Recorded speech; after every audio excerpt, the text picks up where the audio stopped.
And we are live. Hello. Happy New Year's Eve or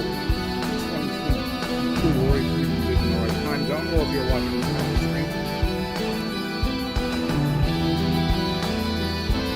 But this is my last stream of 2023. Kind of an eventful year.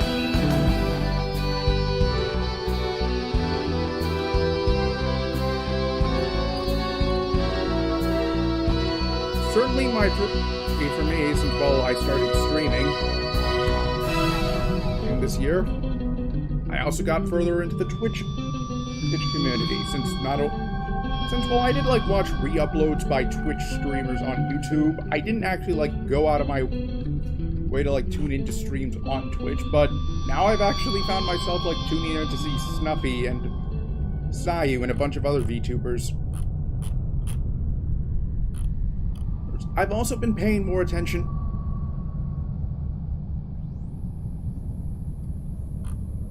into the news related to Twitch, for example,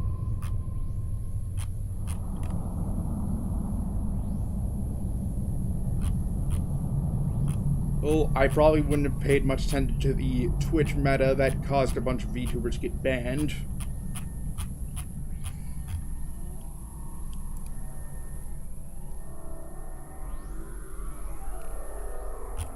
But anyways, let's review what I did this year. I don't have any slideshows ready or anything, so I'm just going to verbally recount it. I did several fan games, although they were the ones which I didn't get around to playing post-game stuff for. Namely, for Infinite Fusion, I never went to Mount Silver. Empyrean, I forget what I was doing, and Xenoverse, I got stuck on the last battle of the third battle pass. I also beat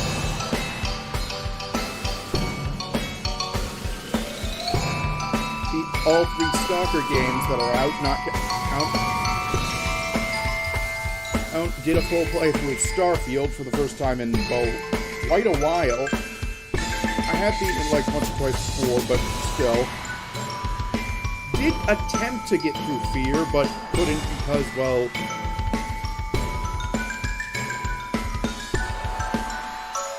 a combination of getting sick with COVID, and also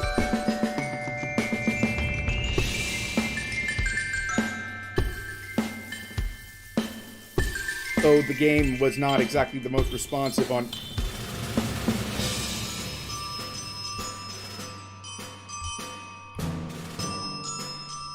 my newer PC, and I started simulcasting my streams on both YouTube and Twitch. I'm not sure if that's the right word to use. There are some things I probably would have done differently if I was to go back. The most prominent among them would be I'd probably start out with this V-Void avatar instead of the pngtubers, since, well, it allows me to stay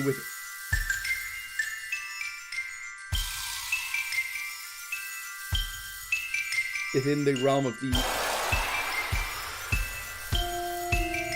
VTuber sphere, as opposed to deal with the negative stereotypes that deal with that come with being a PNG tuber. I only played did 2 Minecraft streams, and that's assuming you count that Parts of Minecraft mod as a Minecraft stream.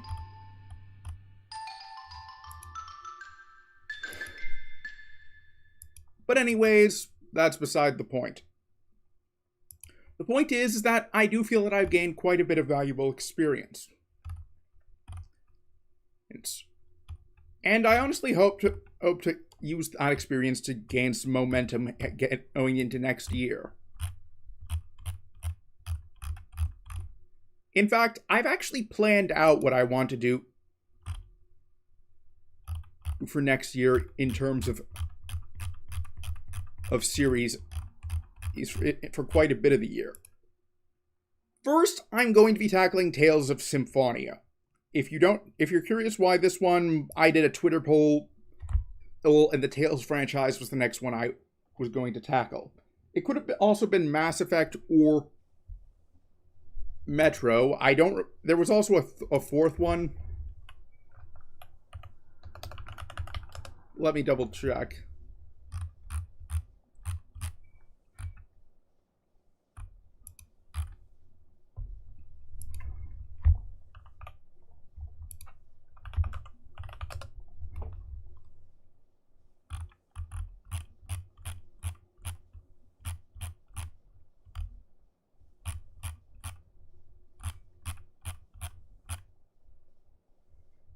Yeah, it was The Witcher for the fourth one, which certainly would have been interesting in case.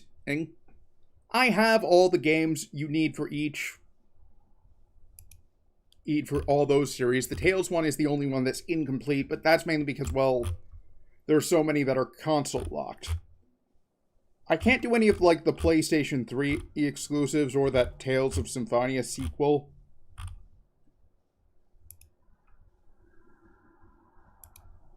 But still.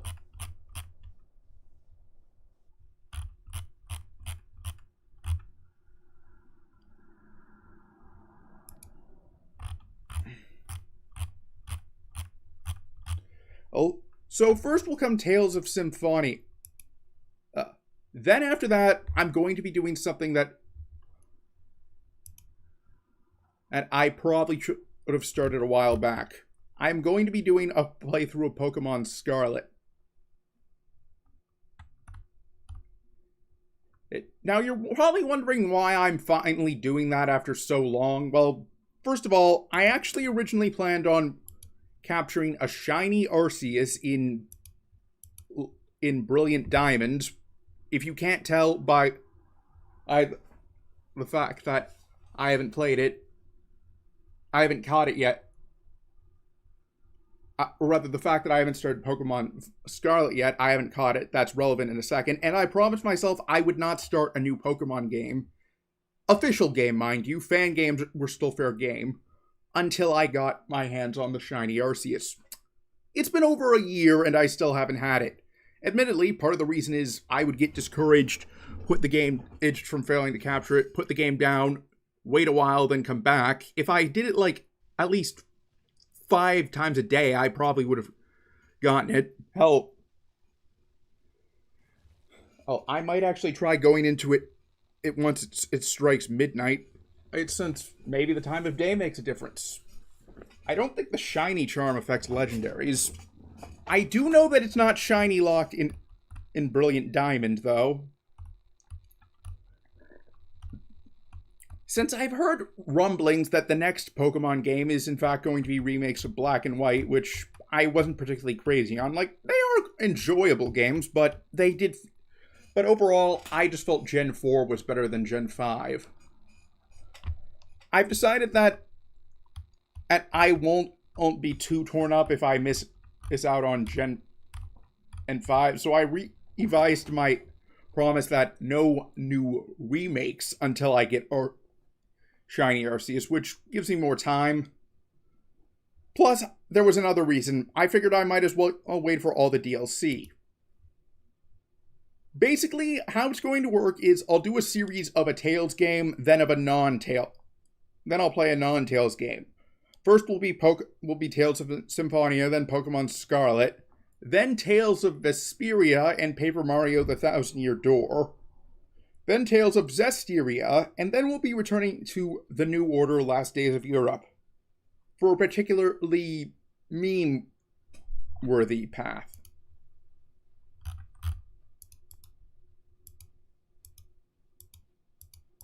That's the only hint I'm going to give. Then we'll go back to the Tales franchise for the last confirmed game I can do. In case you're curious why I'm saying confirmed, I actually have 6 games in the franchise, but only 4 I can actually reliably play. Those 4 would be Symphonia, Vesperia, Zestiria, and Bessiria. The 2 that I'm not sure about are Tales of Arise, which I'm not sure my computer can play, given how much it struggled while playing Wolfenstein: The New Order and streaming. Like, I could probably play it, on normal settings and get decent performance, but it's streaming it at the same time that I'm not so sure about.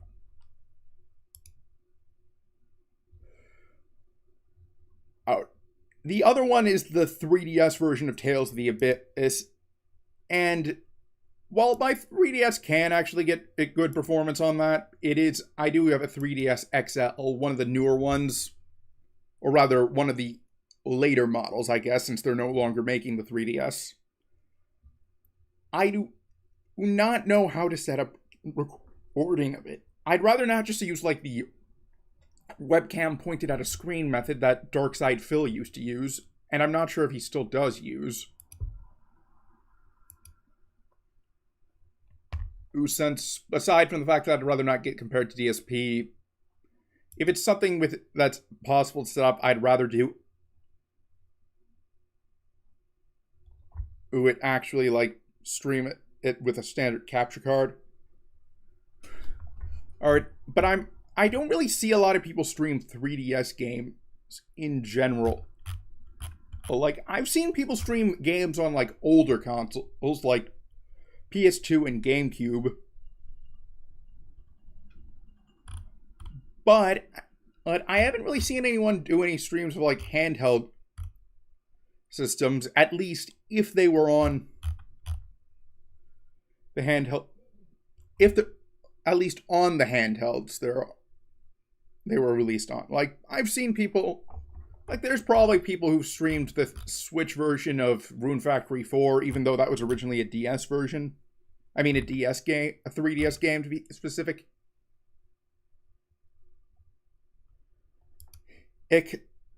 But anyways, after Tales of Berseria, we will be doing a stream in a first for this channel. Oh hey, just talking about some of my plans. We will be streaming the Factorio mod Factorio 2.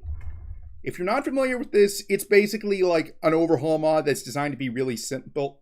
I've actually played through a good amount of it before. I never got around to beating it.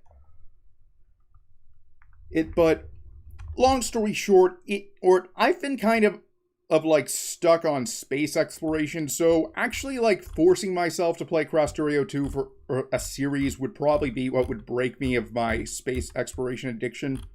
Like, I can actually still do, like, I'm not like brainwashed into thinking that only space exploration is the vanilla way to play it, but rather it's just kind of like a force of habit. If I go to Factorio, I find myself setting up my load order.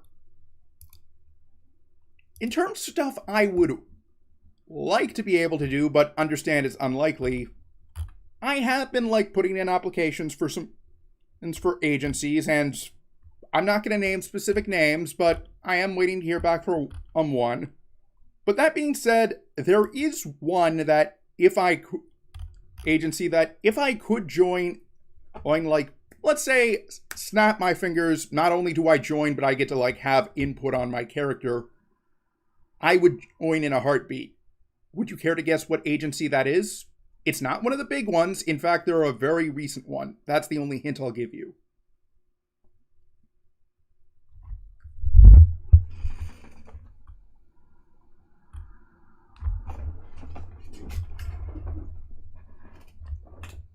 Okay, since you've probably had a few seconds to come up with an answer. The agency in question is Mythos. They're an agency that their gimmick is currently they have gender-bent versions of the Greek gods. Now, the reason that I'm not that this probably won't happen is twofold. First of all, they aren't having auditions at the moment. And second, I'm not sure if it's only going to be like the male gods that get gender-bent, whereas like, say, Aphrodite and Hera would still be female, or if like I should expect male versions of the female Greek gods. But if they do go with the latter, I would actually want to be like Demeter at that agency. Yeah, it is certainly a very interesting niche, and I do have to wonder if they'll extend it to like other pantheons. Like, obviously the Norse and Egyptian pantheons would be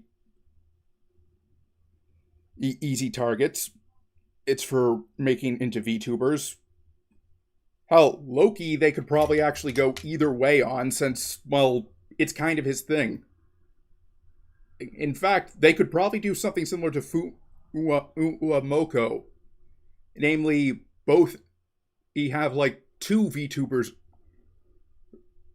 except like they could alternate between who is what personality each day. The reason I would want to be Demeter is because, well, first of all, in the myths, Demeter is never really portrayed as like a villain, and in fact, I'd say most Greek myths portray Demeter quite favorably. I say most because I have not read every one, so there might be one that Demeter is shown to be a villain in, but also, like, Demeter is, to my knowledge, the only... Well, let me double check this.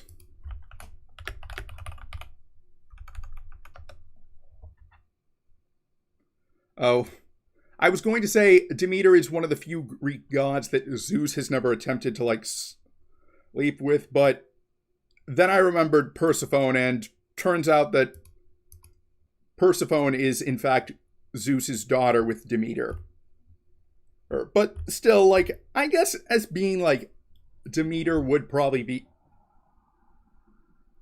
like, the best choice if you wanted to appear as, like, the level-headed one.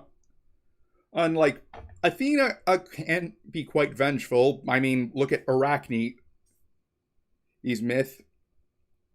Plus, I don't think Demeter has a husband-in-law, so it wouldn't be like, say, Hera, where if I was to, like, hook up with another VTuber, people would constantly be making jokes how I've inverted the standard myth of how, like, Zeus is cheating on his wife. And, well, Hestia doesn't really appeal to me. I'm trying to think if there's any other Greek gods I've missed out on. Of course, this assumes that, like, the Titans wouldn't be represented. And obviously, like, if they had other gods, well, that would be a different story. Like, one thing that could be interesting would be if they were to, like, use the Slavic gods. Like, when's the last time you saw them in any form of media?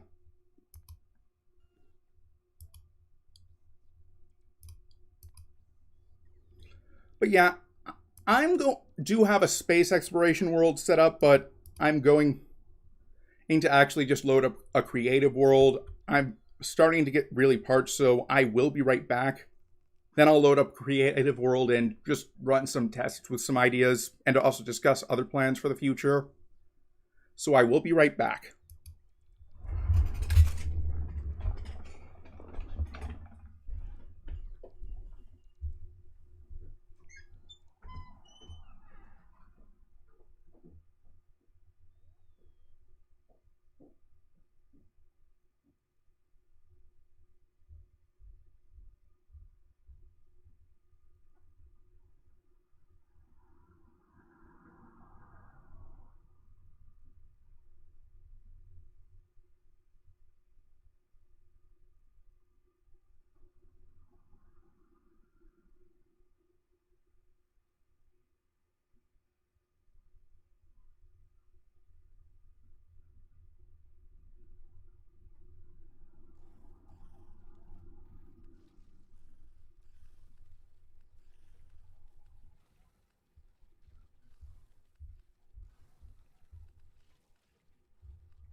I'm back.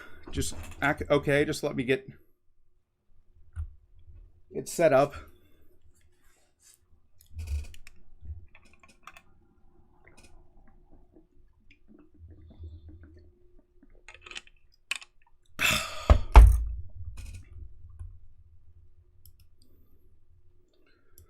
Let's see if the game capture window is willing to be cooperative.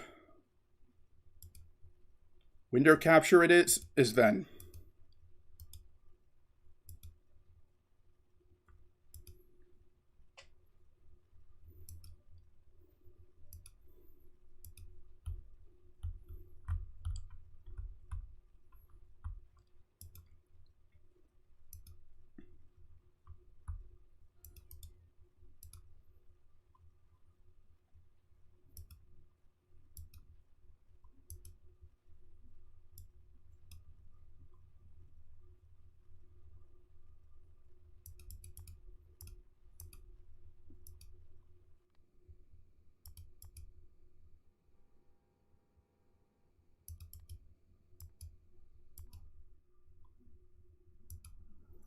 Okay, so this is a bit unusual in that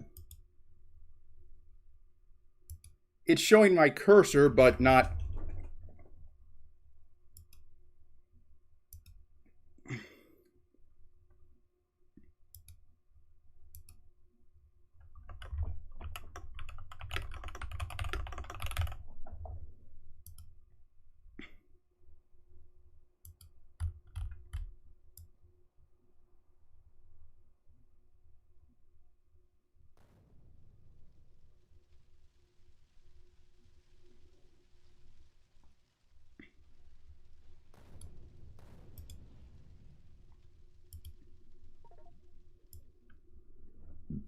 Okay, just give me a second.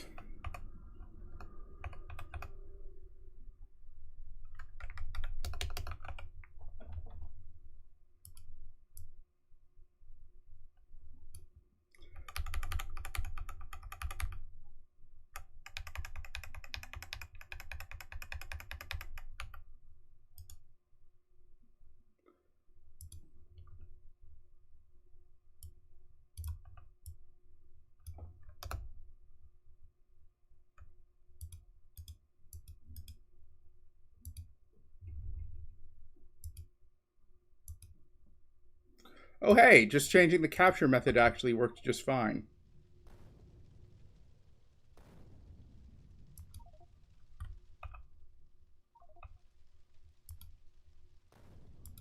Now, I'm doing this with the creative mode mod on for two reasons. First of all, I actually...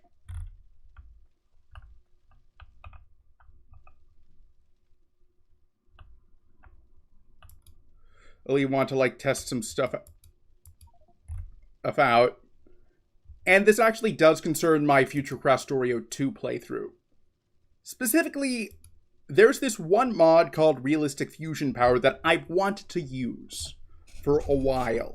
But I've never really had the chance to use it since, well, I couldn't figure out ratios. And the thing is, in Factorio 2, there's actually an interesting gimmick. Basically, unlike in vanilla, where oil wells are pretty much infinite, but they will, like, tap out at a certain point and they'll have a much smaller stream. In case you're curious why Factorio is so slow to respond, it's because I told it to unlock everything and there's a lot of text thanks to the mods. Just give it a second. In Factorio 2, oil wells can and will actually deplete if you drain them. Now, you might wonder what this has to do with realistic fusion power. Well, the first power plant you unlock through that mod requires you to basically, like, turn water into this substance, which, and the process for that gives off... It's heavy water you have to turn the water into. And the process for turning water into heavy water gives off steam as a byproduct. And as it just so happens, there is one recipe you can use that actually lets you consume any excess steam. Coal liquefaction. Basically, it lets you turn coal and heavy oil with steam mixed in into more oil. It's an infinite source. Now, the reason I want to try this in Factorio 2 is, well, there is a certain point where you have to just, like, keep expanding, and also fluids are a bit more annoying to deal with than, like, solid stuff in materials. And believe me, I'm going to have quite a few ores to handle already, so if I have at least one fluid I can permanently take out of the equation, as in, like, I don't have to search for new deposits for it, that would be great. Now, I will have to, like, search for coal patches to fuel my coal liquefaction, but I'll be using coal for... But you use coal for other things aside from coal liquefaction.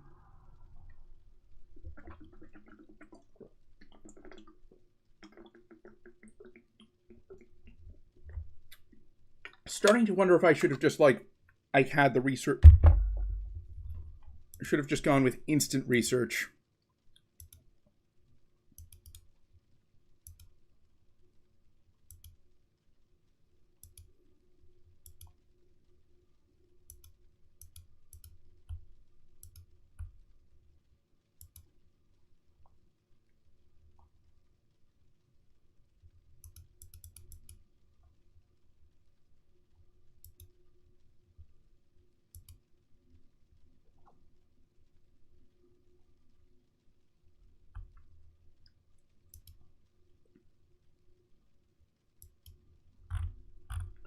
Honestly, in hindsight, I probably should have loaded up a smaller mod order, since what I'm using is something that in space exploration is not really that different from vanilla.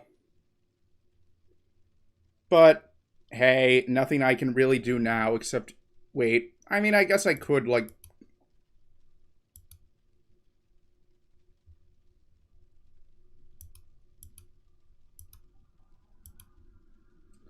you know what? I'm going to kill off Factor. I'm going to exit Factorio and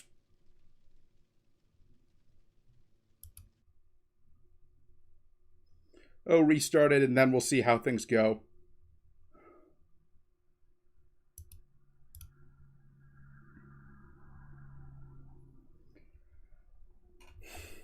But anyways, long story short, there are other changes to Factorio 2 to the game that Factorio 2 adds. For example, you actually need a lot of wood in comparison to the base game, where wood is something you really only need for power poles early on, and it gets replaced very early by medium poles. In space exploration, you can actually make poles out of power poles out of metal or rods, which I'm kind of surprised isn't an option.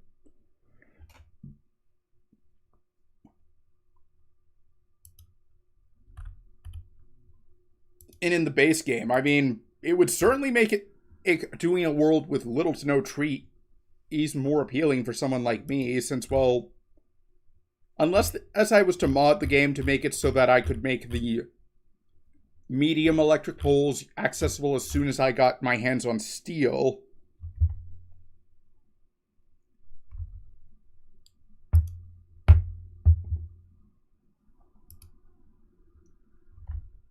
which I'm not going to do on the grounds that I don't know how. I would, in fact, probably not be able to function and end up quitting very early simply because, well, I'm not. The problem is if you limit it how many power poles you have, it makes expanding very hard. Like on my current space exploration run, one of the things I'm doing right now is, well, one of the first things I set up, rather, it was power poles alongside pipes.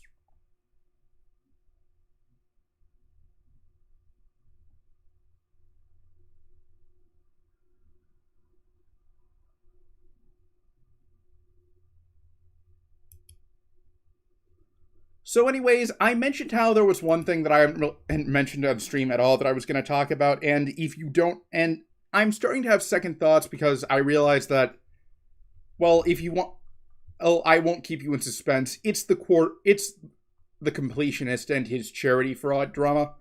I say this because, well, I realized that I didn't have much of an attachment to the completionist. Like, I might have watched one or two of his videos, but nothing's coming to mind, and, well, also, I don't want to, like make this stream dedicated to that, since I didn't, like, load up the videos. Like, I have actually seen Carl's cup.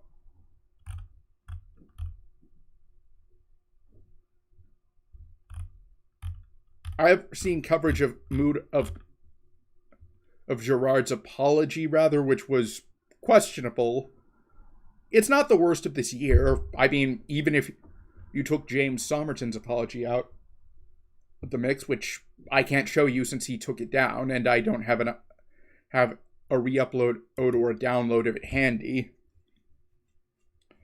you'd still have, well, Ukulele Woman.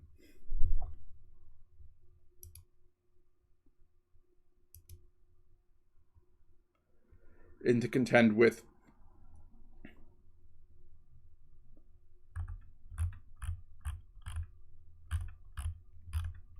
Honestly, I do have to wonder if we'll see like a big wave of like VTuber.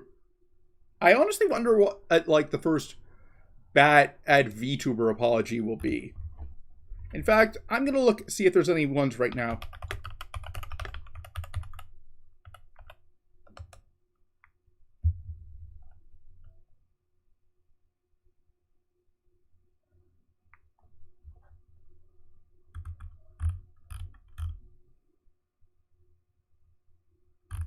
Yeah, the only thing...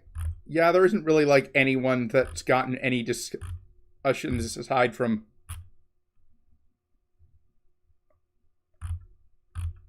Hero Hiei, who is video on it, and I refuse to watch Hero Hiei. I mean, there was that one really bad call-out, but that's not really an apology.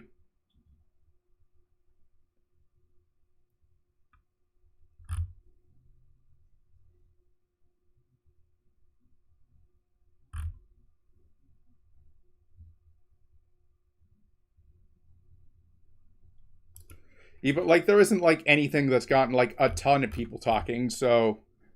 I guess we still have to wait.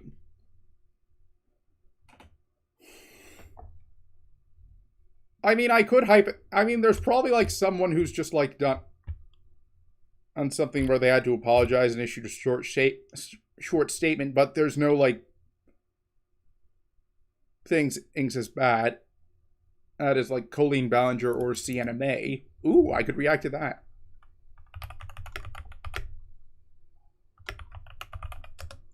In fact, let's do that. I have watched this video before, but...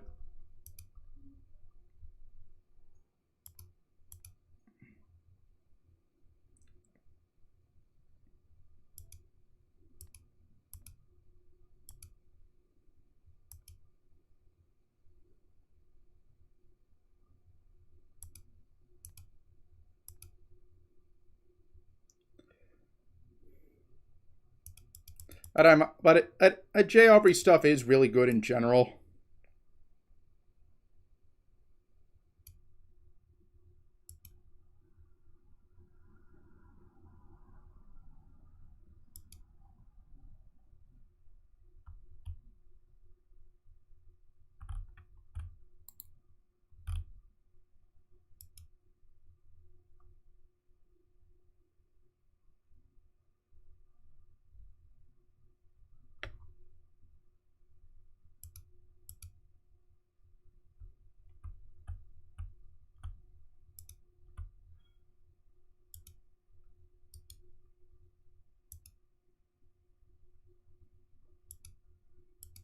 Hey guys, it's Sienna May Gomez, and I'm gonna...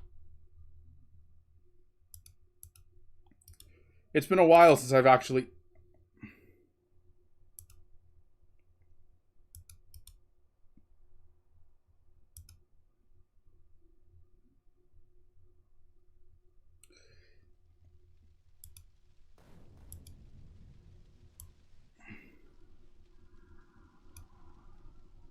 Oh hey, I've actually got it set up. Like, it's been a while since I've actually done a reaction in video in general. Like...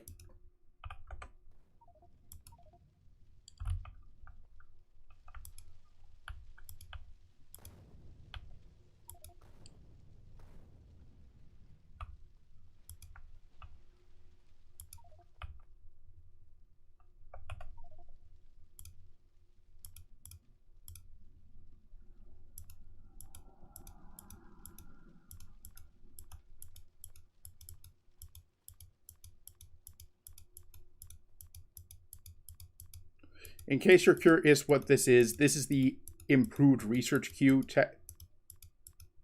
mod.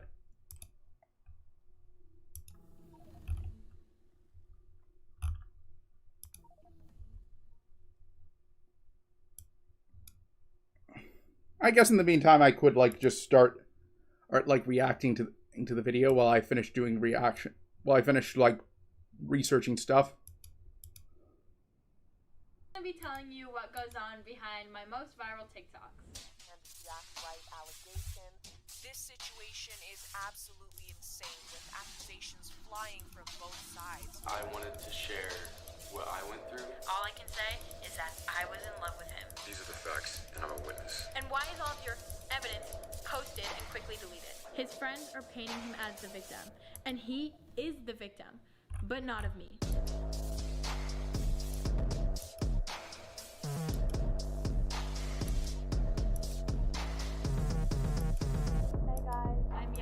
Obviously, I will not always get it right the first time.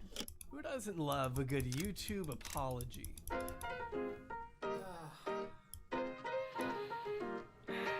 so sorry for anyone. Yeah, you know, the funny thing is that you may recall how, like, a lot of people dubbed Colleen Ballinger's apology as being, like, the worst. I actually think I first saw this video, before that came out, so I actually would be very curious as to, like, what justifications people would give for why, why Sienna's apology isn't as bad.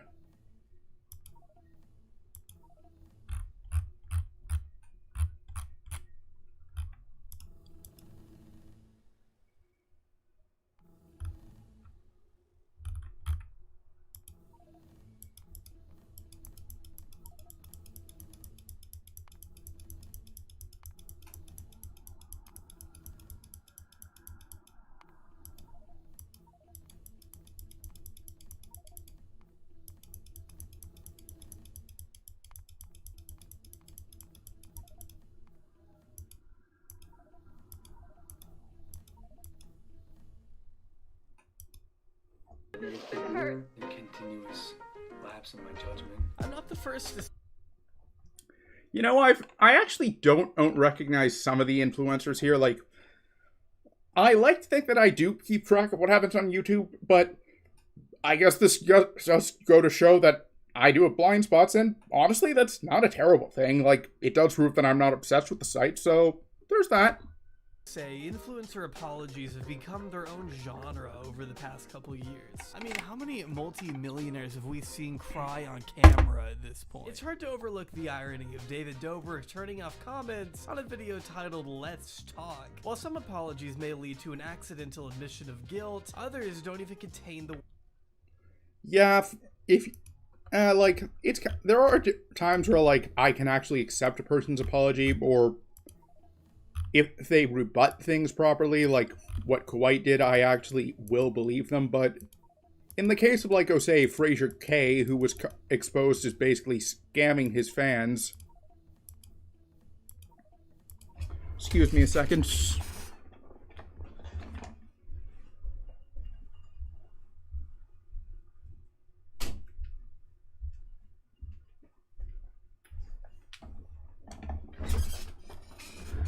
I can't really believe them. Word sorry at all. Some are scripted, while others are very much not. You're high. You're snorting a line of EDP 445. Yeah, fun fact, he actually got caught again by Jadeon this year. Like, apparently Jadeon did actually have, like, a big video recorded where he caught him in person, but then Jadeon converted to Christianity. No, really. And for whatever reason decided he was not going to post it. I have no idea why that corresponded to to his conversion. I don't think that there's a Bible verse saying, "Thou shalt not hide exposing pedophiles."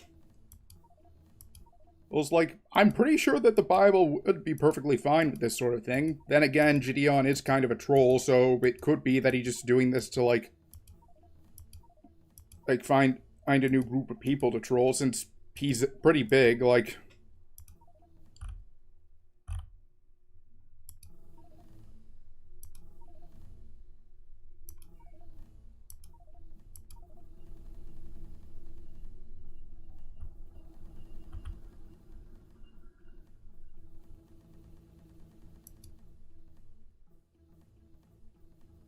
a bad you know what I mean? If you're like me and spend an unhealthy amount of time online, you get used to a pretty wide range of public statements varying from sincere and tactful to, oh my god, what are the words coming out of your mouth right now? I gotta keep moving forward and learning and growing. You know, so many people don't teach you about how to live this lifestyle or how to... I don't use TikTok at all, so, like...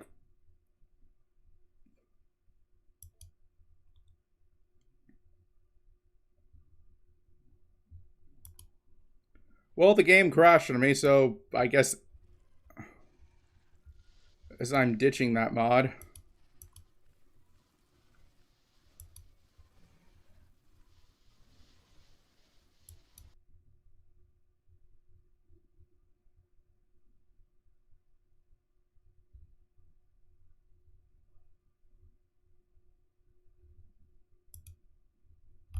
be here in this position, but I'm learning and I'm growing. It doesn't exactly take a PhD in psychological studies to gauge who's actually sorry and who's only sorry they got caught, as some only see their situation as more of a costly inconvenience than an opportunity to reflect inwards and admit where they might have room to grow. But that also depends on how serious their crimes are. Someone Minilad, Daddy05, and Austin Jones, I believe his name was.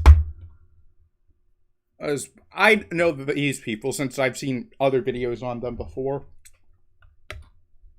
Accused of a literal crime probably won't have the best of luck defending themselves holding a tangible, actual script in front of them on camera. I guess nothing should surprise me anymore. Not even the worst interpretive dance I've ever seen as a response to one of the biggest TikTok controversies in recent history. Join me in documenting the timeline. Yeah, this is what I was talking about. It. You'll understand how that relates to bad apologies in a second. Of disastrous PR choices of one of TikTok's once most promising entertainers. This is the story of Sienna May.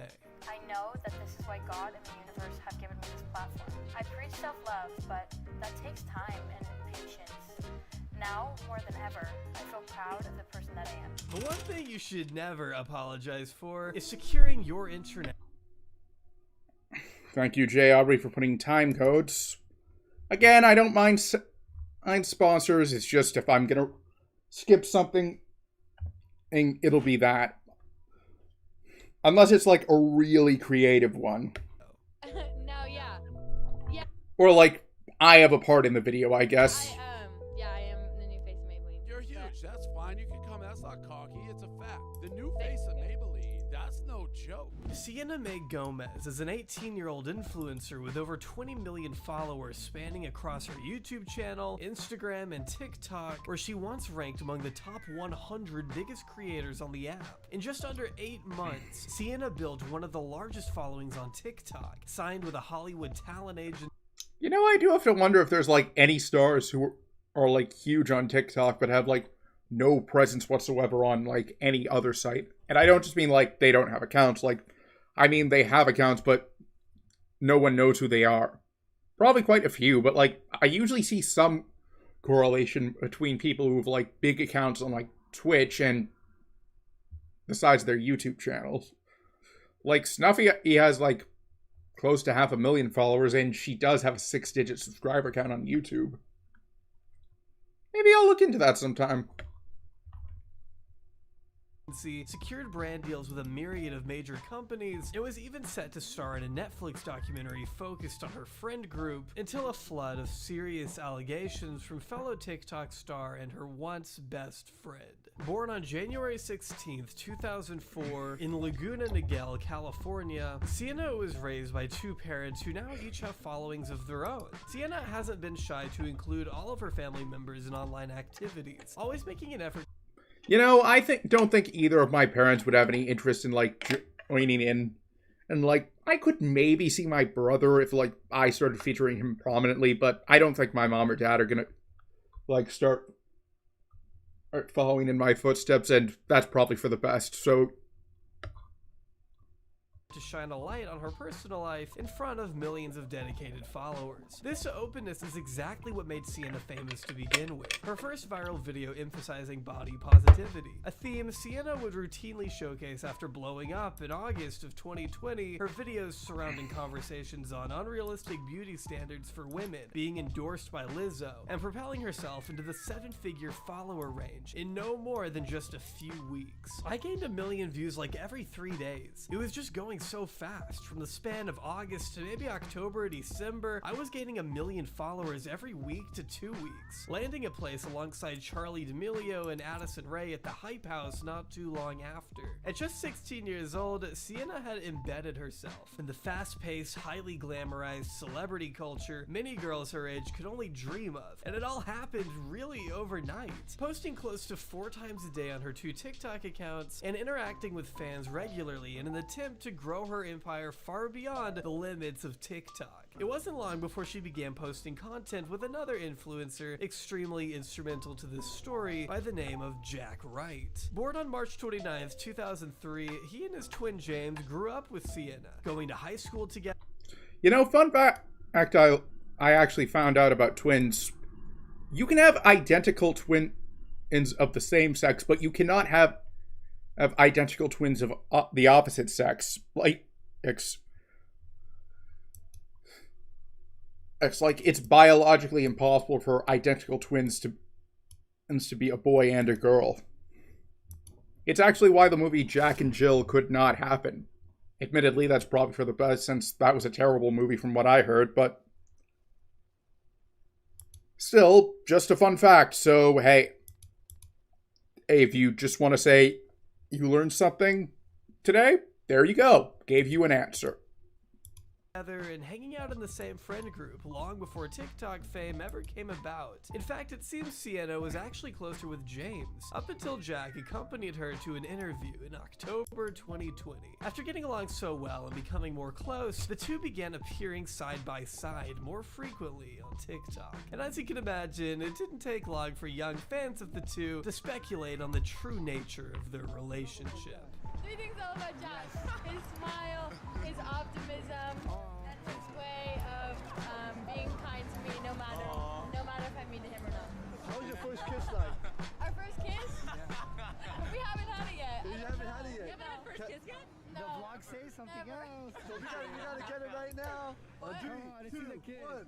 Come on.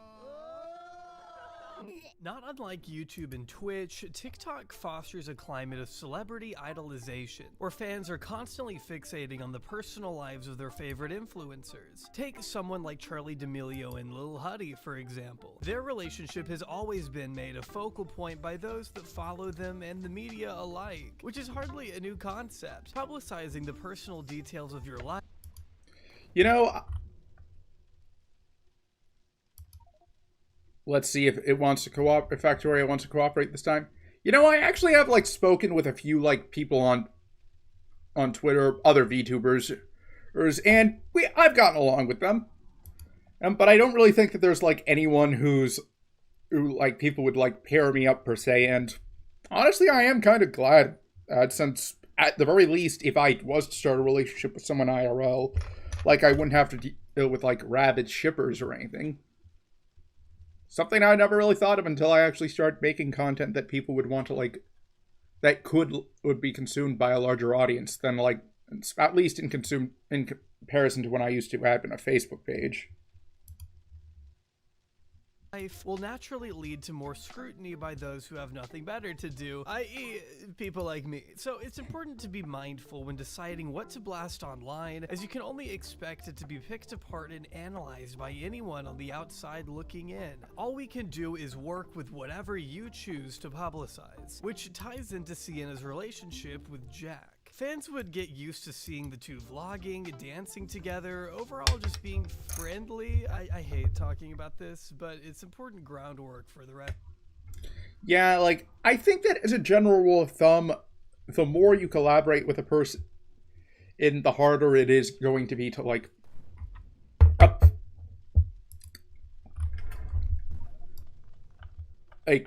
cause people to unassociate, to like separate the two of you. Like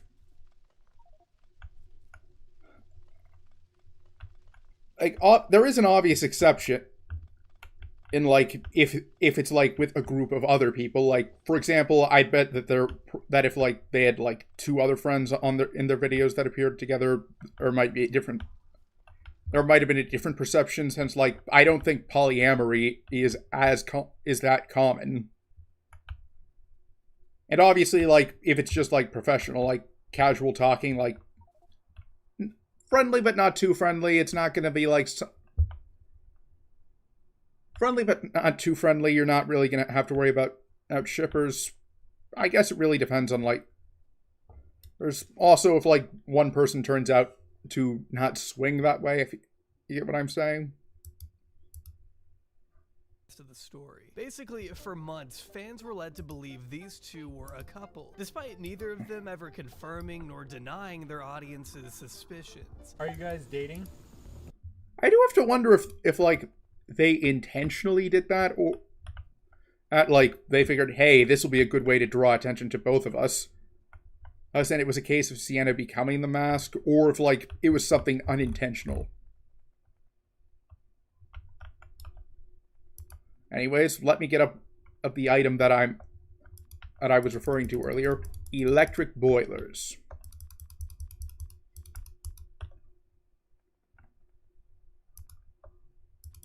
And also some storage tank Mark IIs.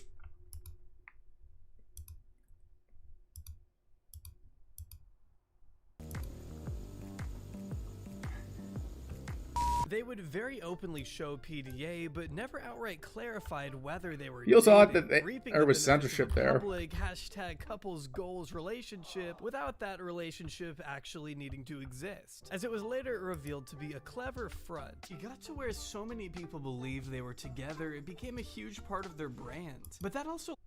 Yeah, I did bring this up before, but I do have to wonder how much of it was, like, intentional and how much just... of it they didn't plan it over time.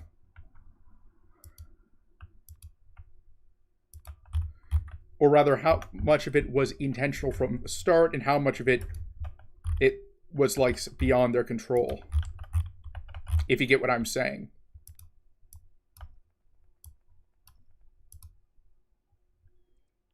Led to a lot of skepticism, as Sienna's relationship with her fans has always felt a little bit strained and inauthentic. At least going by the first taste of controversy she experienced in February 2021. Young, and I'm still navigating the world and this industry, and obviously I will not always get it right the first time. I care deeply about inclusivity, and I strive to lead by example. That means listening.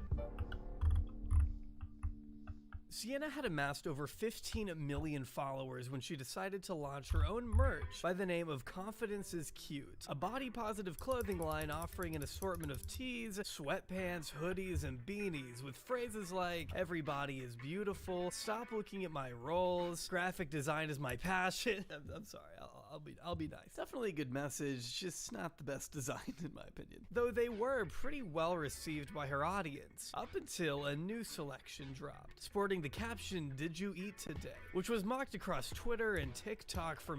Yeah, Did You Eat Today is not a good design. Like, I get that they were probably trying to go for, like, a minimalist thing, but considering everything else that was shown so far, it just feels out of place.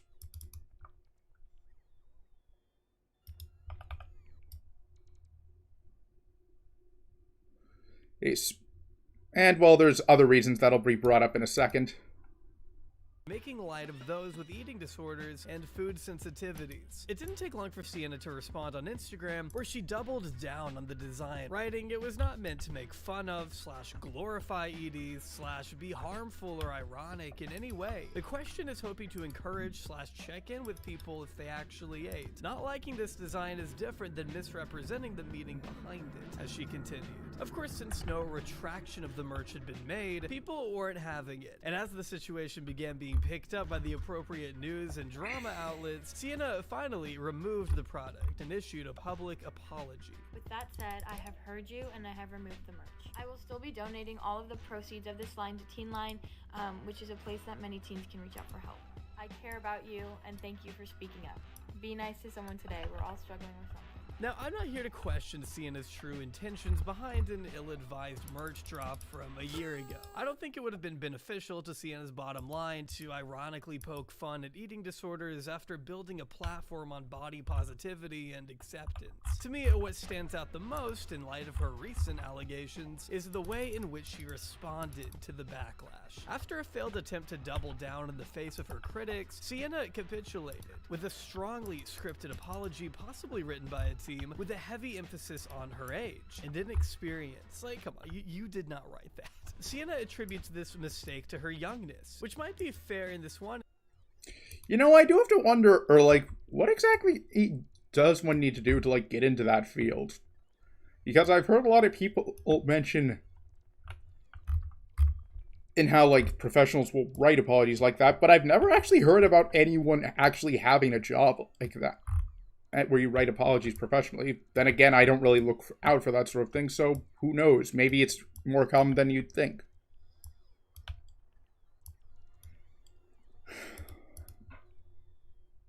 Instance. Though I think you'll see a little later, this defense can only go so far. Unfortunately, there are some parallels between this response and her various responses to Jack Wright, which we will get into in a little bit. To me, it just screams inauthentic, but it doesn't really matter what I or any of us think anymore because this happened last year, hardly making an impact on her following whatsoever. A few T-channels covered it, but ultimately everyone moved on soon afterwards. So with this PR win, I have to assume Sienna must have felt a new air of confidence. After all, it was around this time that Netflix was filming for a Hype House documentary, centering on all the chaos surrounding the biggest teen stars in the world as they try to navigate the Hollywood scene and drink Bang energy. Though unfortunately, Sienna wouldn't be joining Charlie and Vinny Hacker on Netflix anytime soon. Neither would her acquaintance Jack Wright, thanks to a series of reputation-defining allegations that changed the trajectory of her career starting in May of 2021.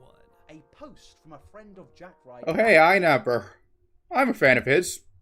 Pretty good stuff. Do wish he put out content more often, but then again, he does put out long-form videos. Oh, so there's probably a reason for that. Hopefully I don't end up being the first VTuber he covers. Like, I wouldn't say that iNabber is as bad... coverage from iNabber is as bad as, say, coverage from Critical, but... still, if he's, like, covering... he doesn't normally cover people for positive reasons, if you get what I'm saying.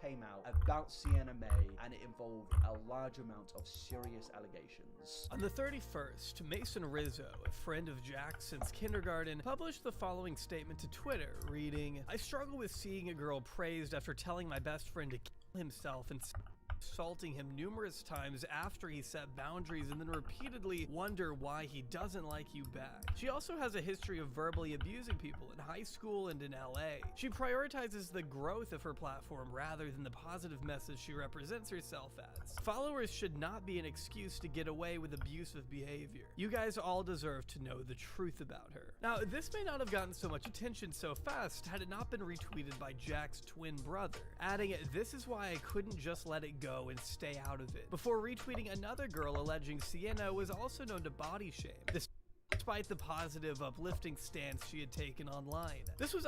You know, this kind of reminds me of how Lizzo faced a bunch of allegations earlier this year, I believe. I forget what the exact details were, but I do have to wonder if Lizzo... or if Lizzo, like, heard of the allegations towards Sienna May before or after. Then again, and J. Aubrey doesn't mention when Lizzo's endorsement came.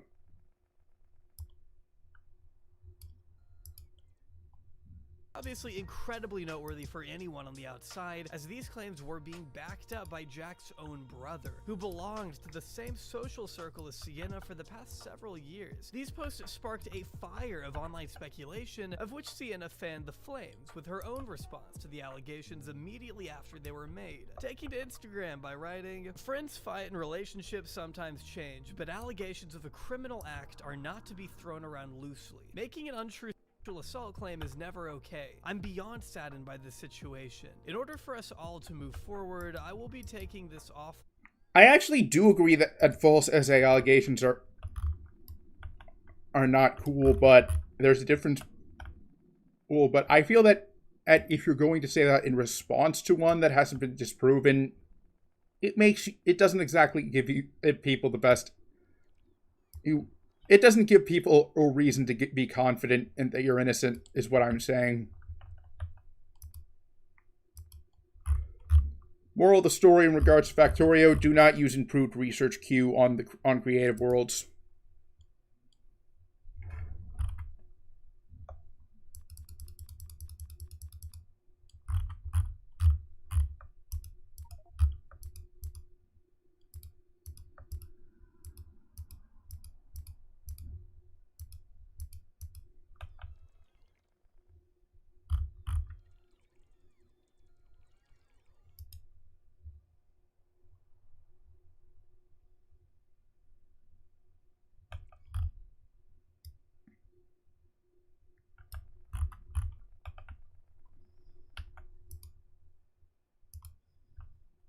offline with Jack. Thank you to all who have reached out with love and concern. As you can imagine, this wasn't received as well as she may have hoped and was deleted soon after. In fact, you won't find any of these posts now if they've all been taken down. Mason clarifying that Sienna and Jack's families had come to the agreement that this would be settled offline and away from social media. Except we both know how the internet works. This was out in the open for good. By early June, Sienna had made what would become her first of many public responses on camera, in which she unequivocally denied any and all allegations made by Mason and co-signed by James. Jack never confirmed or denied it, which makes the situation even worse because he never denied it, knowing that is not true. The allegations were made in a tweet by Mason of sexual assault. Let me be clear one more time, I did not sexually assault Jack Wright. Sienna goes on to say the two never had sex, which was never a part of the allegations, but I digress, and even claims those in her life are using her best qualities, i.e. the way she loves people, against her, to make her out to be something she is not. It's so crazy to me how once a relationship or a friendship has ended, people will turn your very best qualities against you, which I know my very best qualities are the way I love. And that love and that passion is newly regarded as overwhelming, that passion is now newly regarded as possessive or desperate. That is so frustrating to me, and after everything that I did for him and after all the love that I gave him, I feel so stupid. That's the only way I can explain. Did he want that love is the question, though.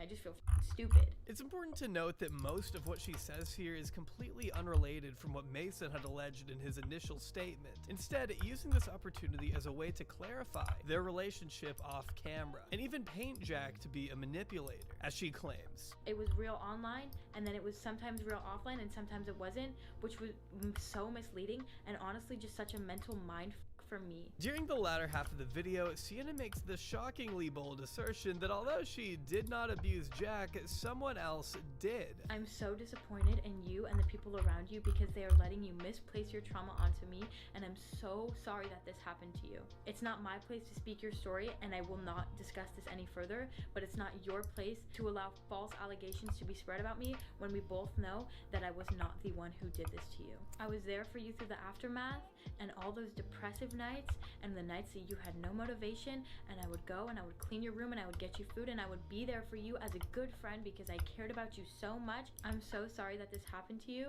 and I really hope you can get through this. Doesn't name any names on account of it being not her story to tell, but still condemns Jack for allowing his friends to spread false allegations that... You know, my stance is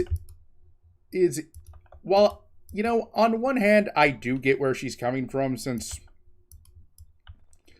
but on the other hand, if you're being accused of something as serious as, well, as and you're claiming, no, it wasn't me, it was someone else,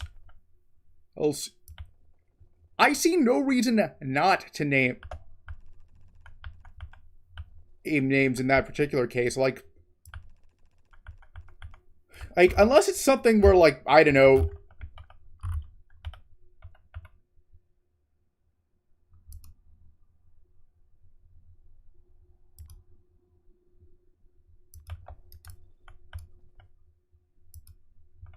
it would turn, unless as it's really specific circumstances, which I can't think of because of how extraordinary it would be. I see no reason why you wouldn't want to let people know.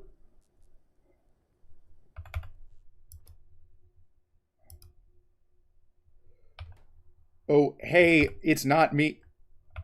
He that did this is here. Let me tell you who the actual culprit is. I mean, that's what I would do. Am I wrong, or...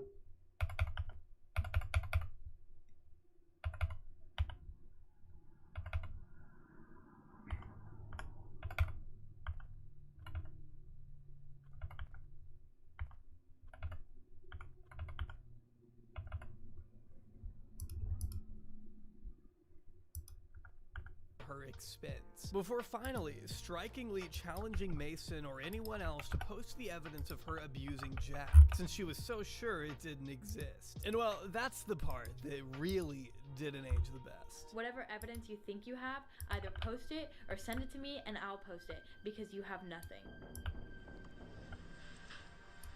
This video is from November 30th, 2020.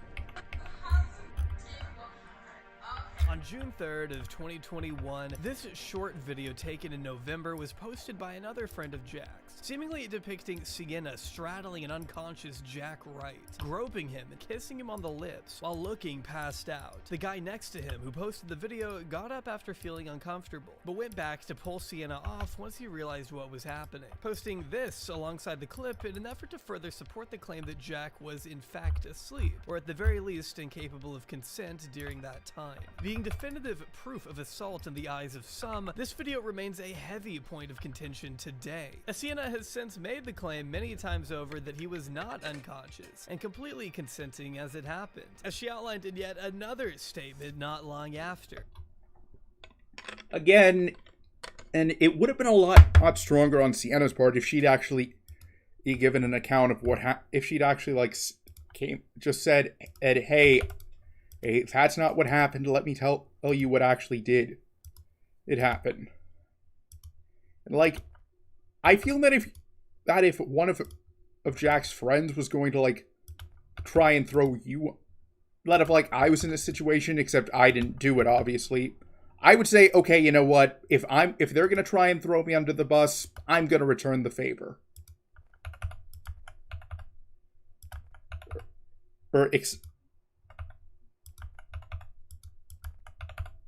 Yeah, it would suck to lose a friend, but quite frankly, if that friend was going to do that sort of thing to me in the first place, I probably wouldn't be too torn up about it.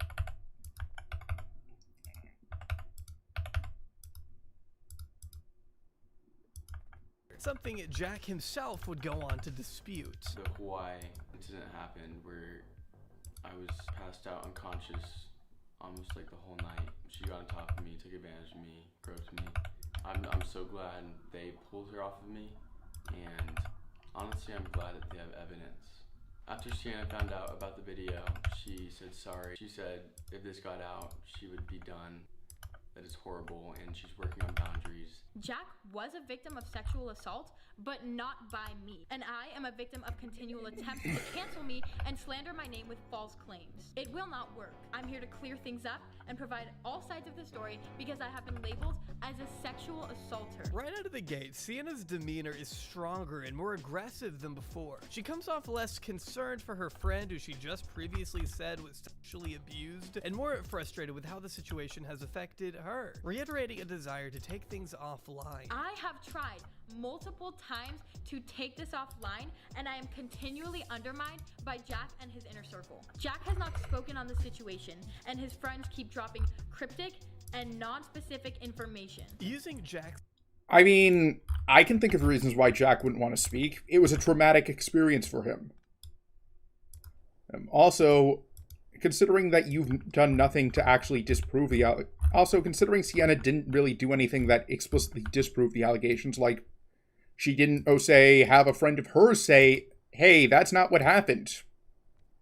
And, or, what I feel would probably be the ultimate refutal of the claims of SA, actually present footage showing that wasn't what happened. And she's just saying, no, I didn't, because I said so. Which does not really make you look good at all.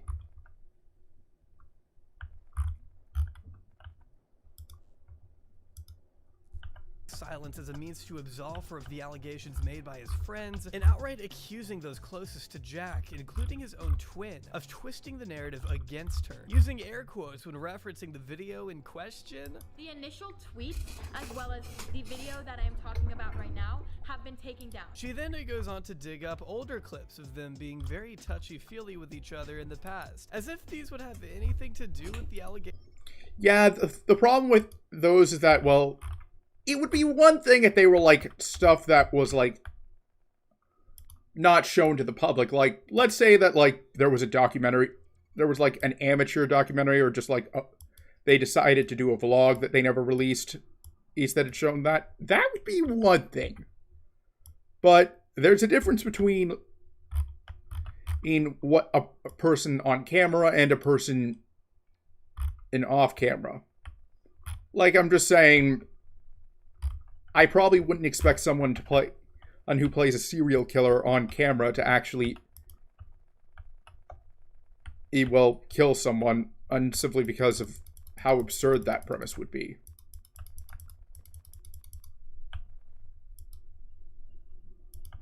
Being made just because he may have consented in these examples on camera absolutely does Yeah. not mean he was even in a sober enough state to consent in the videos she's so willing to write off with air quotes. As you can see here and anywhere online, Jack and I were very touchy-feely with our friendship.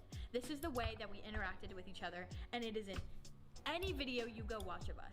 Please, and I encourage you to go watch my recent YouTube videos featuring Jack, our recent TikToks.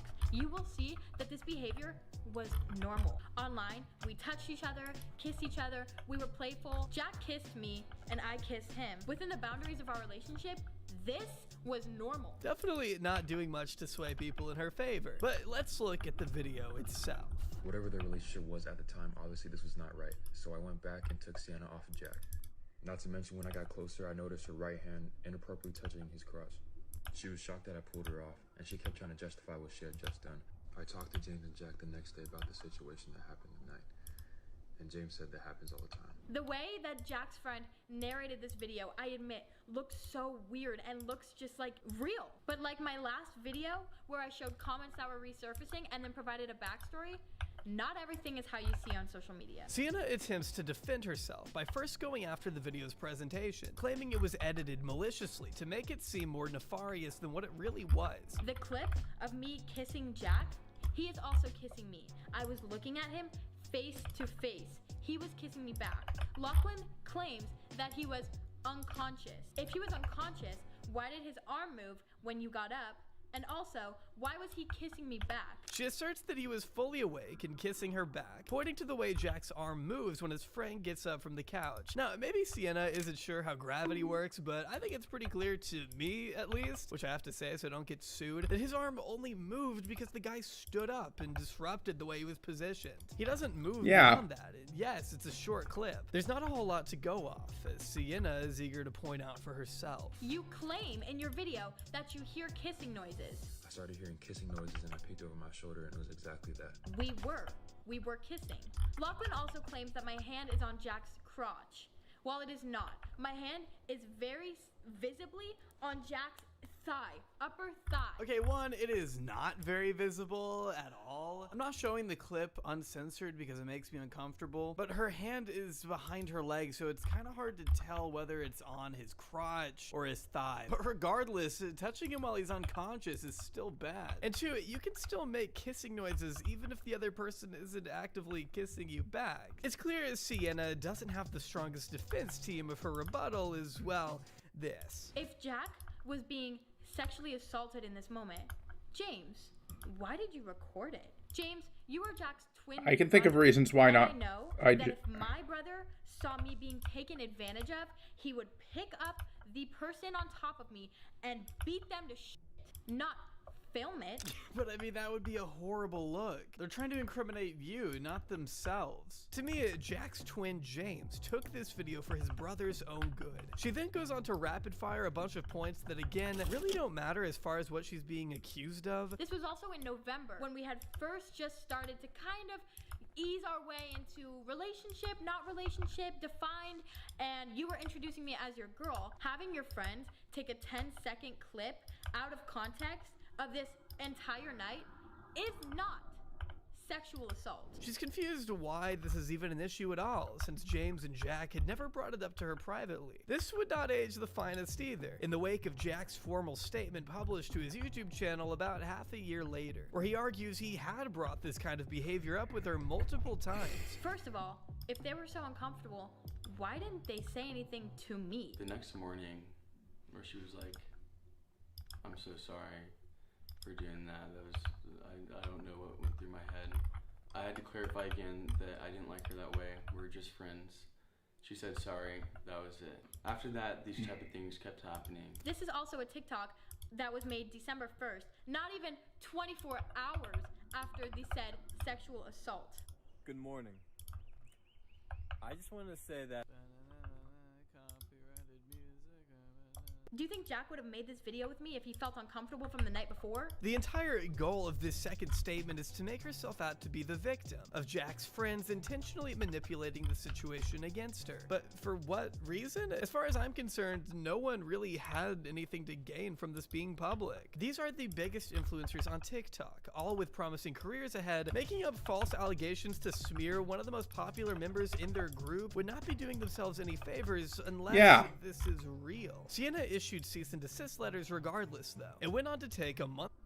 Yeah, the funny thing is that Sienna doesn't exactly give is that if you're going to like make a claim like that, you'd better have some pretty strong evidence, and Sienna doesn't, to say the least.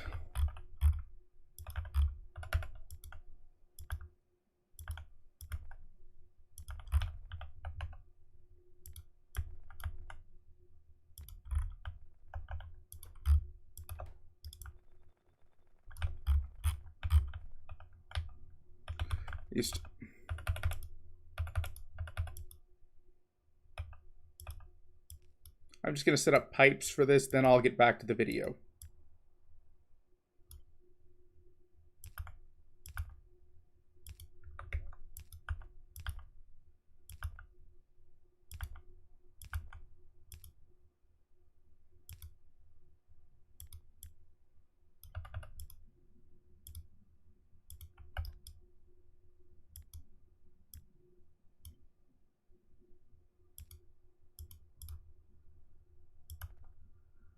Long break from social media. The situation died down once again, at least before Sienna made her long-awaited and critically acclaimed resurgence. She comes back and posts this.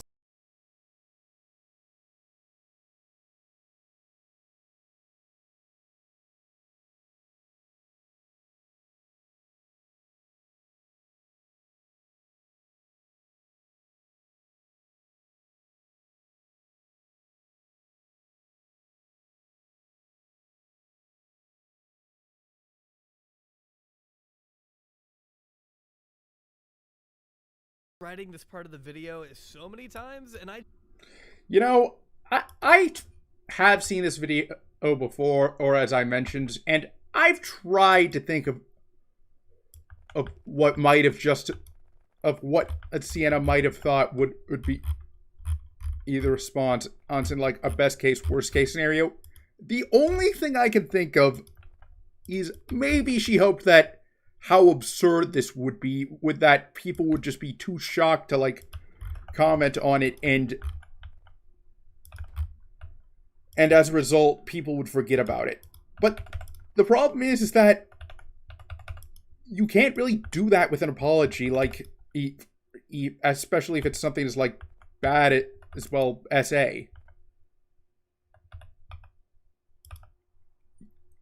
And also, like, even if that was the case, if, like, let's say that best case scenario for her had occurred, she actually was able to, like, win people over with her interpretive dance, I guess you could say. The second she had another controversy, someone would bring the dance back up. And she would have an even bigger headache to deal with.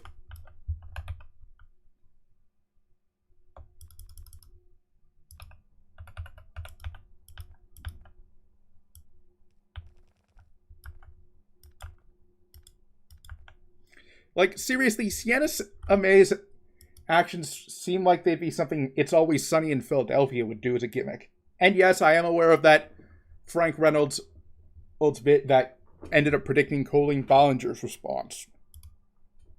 Still am truly speechless. I decided to take a month off of social media due to the negativity surrounding my platform. It was honestly one of the most difficult times in my life for many reasons. But through struggle, I found clarity within myself.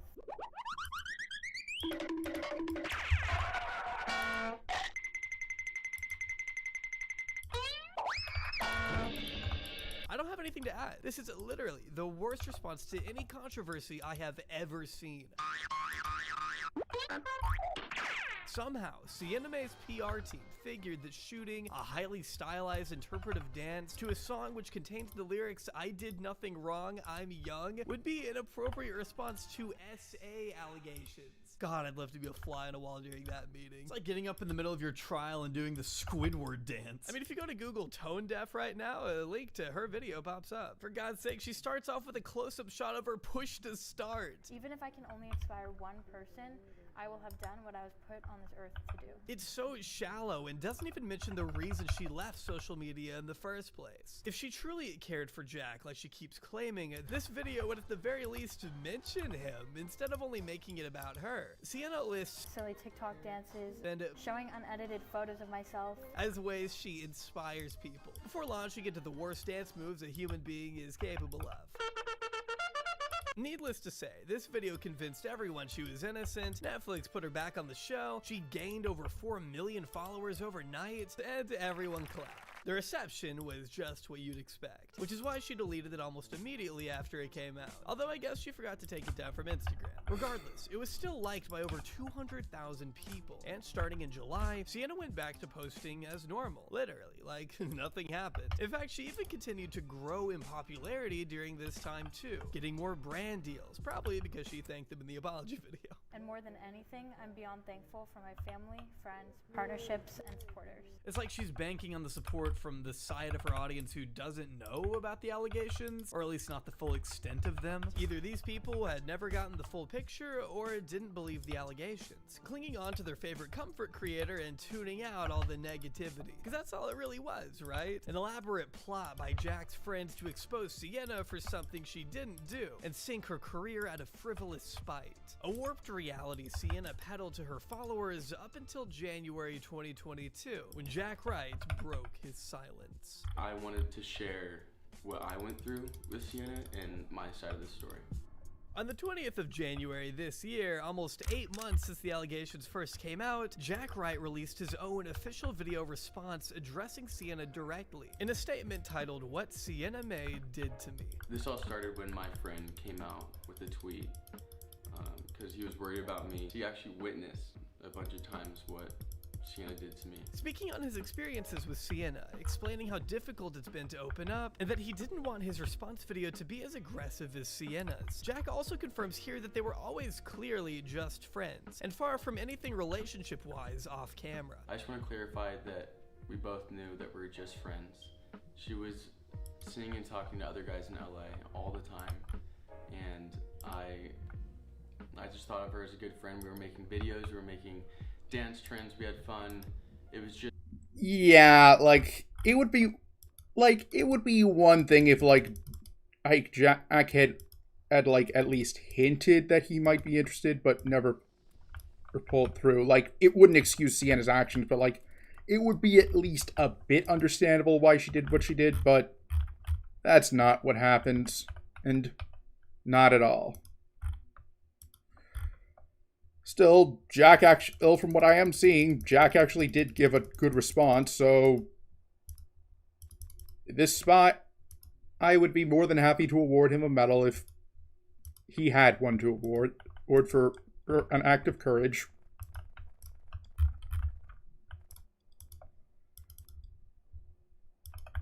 Since this is something that's not pleasant to talk about.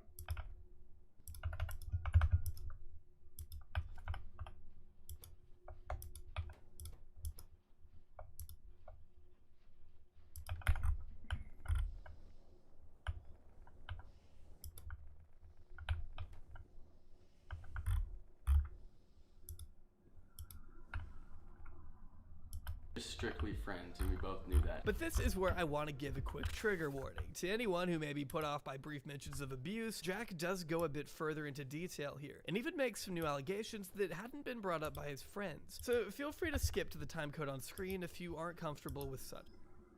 Okay, I'm not going to skip this because I've already seen it, but if you want to but I am going to not play this, so if you want to tune out for the next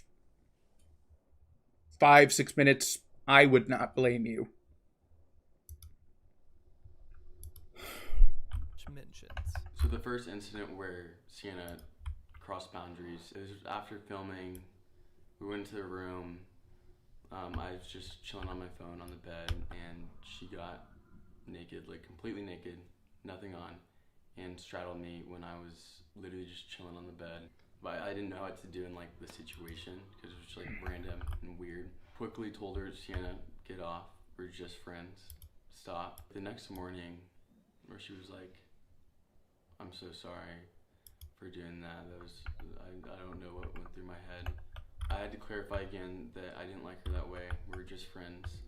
She said sorry. That was it. But that wasn't the end of it. Jack alludes to these incidents persisting, leading up to the video we all saw. These type of things kept happening. She would do something, and I would forgive her, and she said it wouldn't happen again, and we would go on and making fun videos.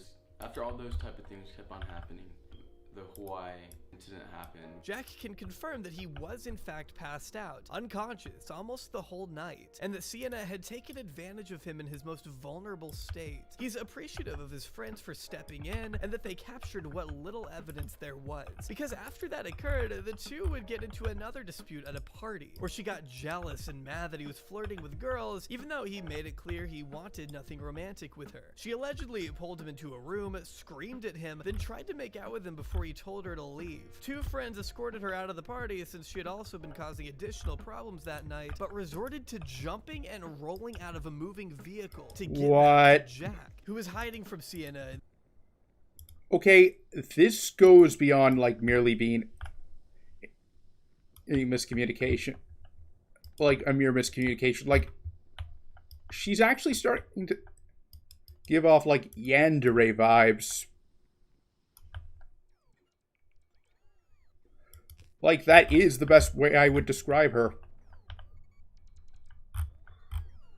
It's not that often you actually see, like, what would be a real-life equivalent of, like a yandere. Like, the only other case I can think of would be that, like, Tokyo serial killer.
The house. According to him, her parents had to come get her. So two friends wanted to take her home, and while the car was moving, she jumped out of the car, rolled, and said, I have to get back to Jack. So I ran back to the house, and I was like hiding from her, and I was just waiting for her parents to finally pick her up. Looking back now, I don't know why I stayed friends with her, stayed around her. I truly thought she was gonna change for some reason. I feel like she'd say she had so much love for me and that she truly cared for me, and then the next night she would do something like that. It got to a point that Sienna was fully aware of Jack's boundaries, yet continued to cross them, ranting to friends that Jack didn't like her back, despite the fact that she turned around to pursue other guys. All of this is alleged, I have to say. But things get even more intense when Jack alleges Sienna would break into his house in the middle of the night. She would constantly come to my house, remember my door codes. It got to the point where I had to like start screaming at her to like get out of my house because I was so sick of her just like breaking into my house. I would wake up and see her car just sitting outside at like 2 in the morning. She would break into my house, and when I was sound asleep, she'd come into my room, and I'd wake up to her hand in my pants and it wasn't like the only time it happened too. I was so like used to it. I was so used to it that I don't know, it was just like normal for me that I didn't think there was such like a problem at all. Like part of me wants to blame myself for being nice and sticking around after so many times. But now I realize that I was stuck in this like manipulative cycle of her acting like she extremely cared about me, and then that night she would do stuff to me, and it was just so normal for me. I got used to it. Painting a horrific picture of waking up in the middle of the night with Sienna in his room, her hand down his pants. Occurrences that were so frequent, he saw them as normal. There was one time he describes in which Sienna had broken in once again during the middle of the night and was kicked out of his room after touching his crotch area and attempting to make out with him. He finally locked her out of the room and fell asleep on the floor, in his own words. Same old. I'd say, Sienna, stop, go back to the couch, Sienna, stop. So I like locked the door, she was trying to get in, and I literally just slept on the floor, and she finally went to bed. It's like very awkward the next morning, and she'll say sorry, and I'm like, Sienna, this happens so many times, like, you do not respect boundaries, you just, oh my god. Her family even planning their own trip to Hawaii around the dates they knew Jack's family would be there at his father's beach house. When Sienna went back home before Jack, he didn't even want to go because he knew she'd find a way to be around him. To Jack, it felt... Okay, it would be... Okay, I have to question in what on earth is Sienna's family... And if in the sanity of Sienna's family, because it would be one thing if this was like just... Because I can't believe that they... Because I have to believe, can't refuse to believe that, like, they didn't know. Like, it would be one thing if, like, Sienna by herself, like she booked an airplane ticket on her by herself, but, like, that's not what's happening. Like, there has to be, like, they're clearly at least enabling this behavior, if not, like, outright.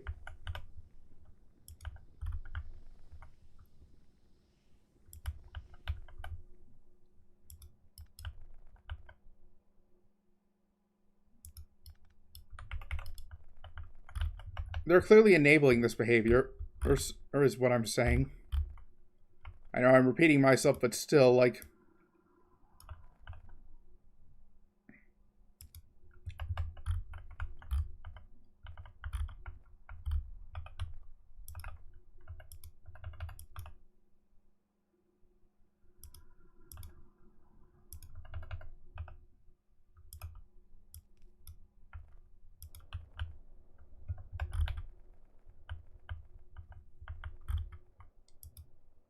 like being caught in an endless cycle of Sienna always doing whatever she could to ignore boundaries and take advantage of him. This is the part where things went public, thanks to Mason's tweet. Once the allegations were out there, Jack was met with similar testimonies from guys who had allegedly had their own experiences with Sienna in LA. Jack ended his own testimony by saying the following. We don't want her to hurt anybody else. We don't want anyone to go through that experience. I don't think I'll ever be the same person I was before Sienna. I don't know if she'll ever be sorry.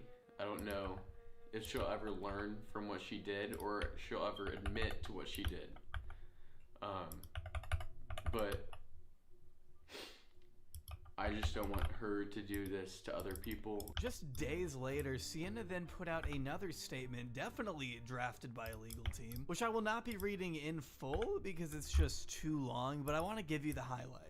Unfortunately, Jack Wright continues his campaign to slander Sienna Mae Gomez with further false accusations. His latest falsehoods in a highly edited video show that once again Jack is making a calculated action to hinder, hurt, and harm not only Sienna's reputation and livelihood, but her as an individual human being as well. Sienna unequivocally denies these accusations, as written in the statement. Other than spreading falsehoods about Sienna online, Jack has taken no action. There has been no police investigation, not even a police report to our knowledge. such. No charges, no private lawsuit, and no contact between Sienna and Jack or their respective legal teams in many months. It was always Sienna's desire and intention to handle this privately versus in the court of public opinion, which I just have to stop, doesn't make sense because of the sheer amount of statements she's made. But regardless, she would never want to sensationalize or degrade the seriousness of the situation. Sadly, Jack's doubt. disregard for the truth has left us with no choice but to address these claims publicly. They go on to deny his claims that she broke into his house, and saying that Jack and his collaborators have attempted to utilize blatant slut-shaming culture to justify their fictitious claims and have effectively victimized a successful woman of color in a way that regrettably we have seen many times before, all in an effort to use her suffering as a catalyst for their own personal gain.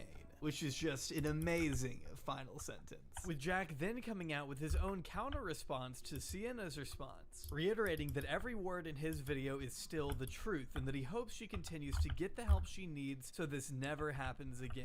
From there, things went quiet on Sienna's end. She stopped being active for the first time since June, but Sienna wouldn't be gone forever. In fact, it wasn't long before she reared her head yet again, responding to the heavy claims on a Barstool podcast.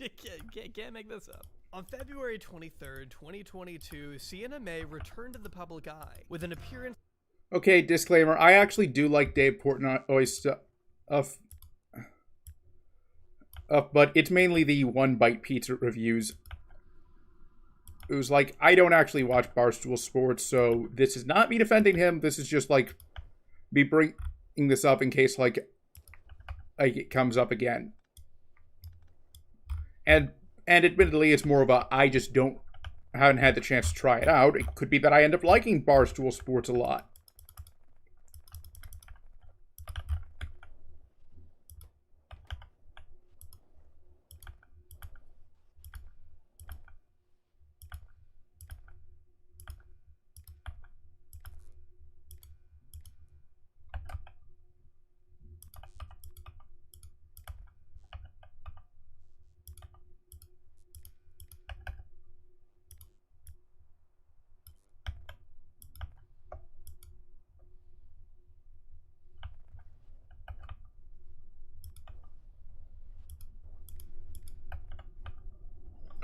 I'm just saying this is so that it doesn't like come back to bite me.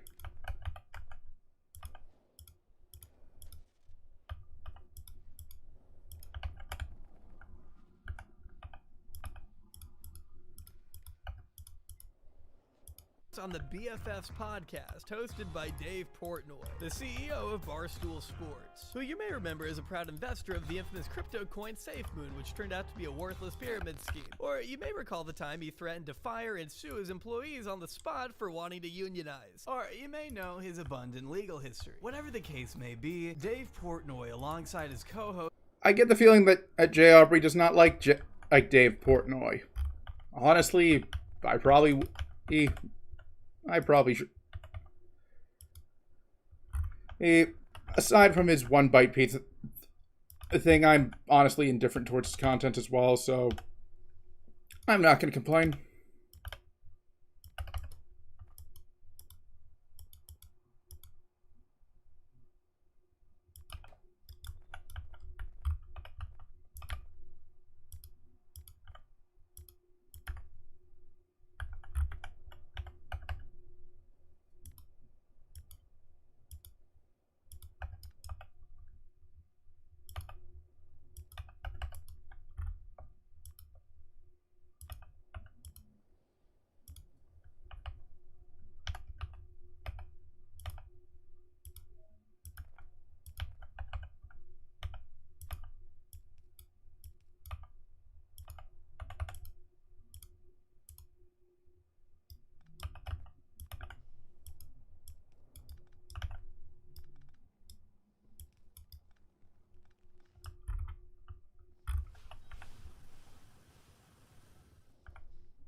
hosts who are half his age, brought Sienna back on the program after having her on just a year prior for an episode that definitely aged well. In this episode, Sienna doesn't even appear until the 30-minute mark. Everything before that is just, J. Cole, Travis Scott, Harriet Tubman. Let me get a Tubman. replay Hey, of I don't Harriet even Tubman. see what's wrong with Harriet Tubman or Tubman. You or said whatever the Harriet hell it was. Tubman.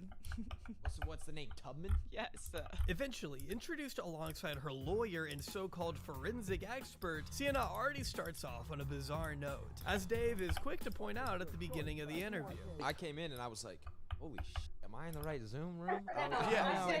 What is going on? So is this your choice or their choice to be like, we want to be on the call with you? It's a little intimidating, I feel you, but no. I want to talk about my emotional state, and like I feel like what I want to touch on is like how I'm doing and like the emotional questions that I know you guys are gonna ask. But as for like the legal and like the so what's going on questions, that's for them to answer, because like I don't want to. I don't want to butcher anything. This is all like now it's serious, you know, like. Social media. So, okay, yeah, so just ignore the question altogether then. There has been absolutely... You know, the lawyer I actually could, like, buy, like, alright, I don't believe you, but alright, but the forensics expert honestly makes it look like honestly, it feels like overkill.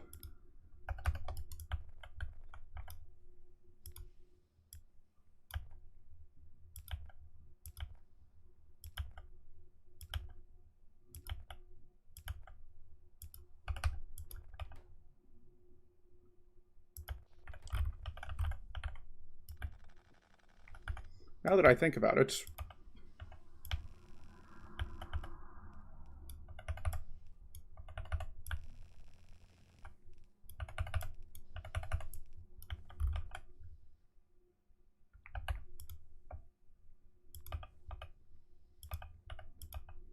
might as well try that technique of using uranium ammo-fed belt turrets with belts, since aside from the fact that I'll probably need to use this when I tackle if I ever do a full series on a Death World playthrough.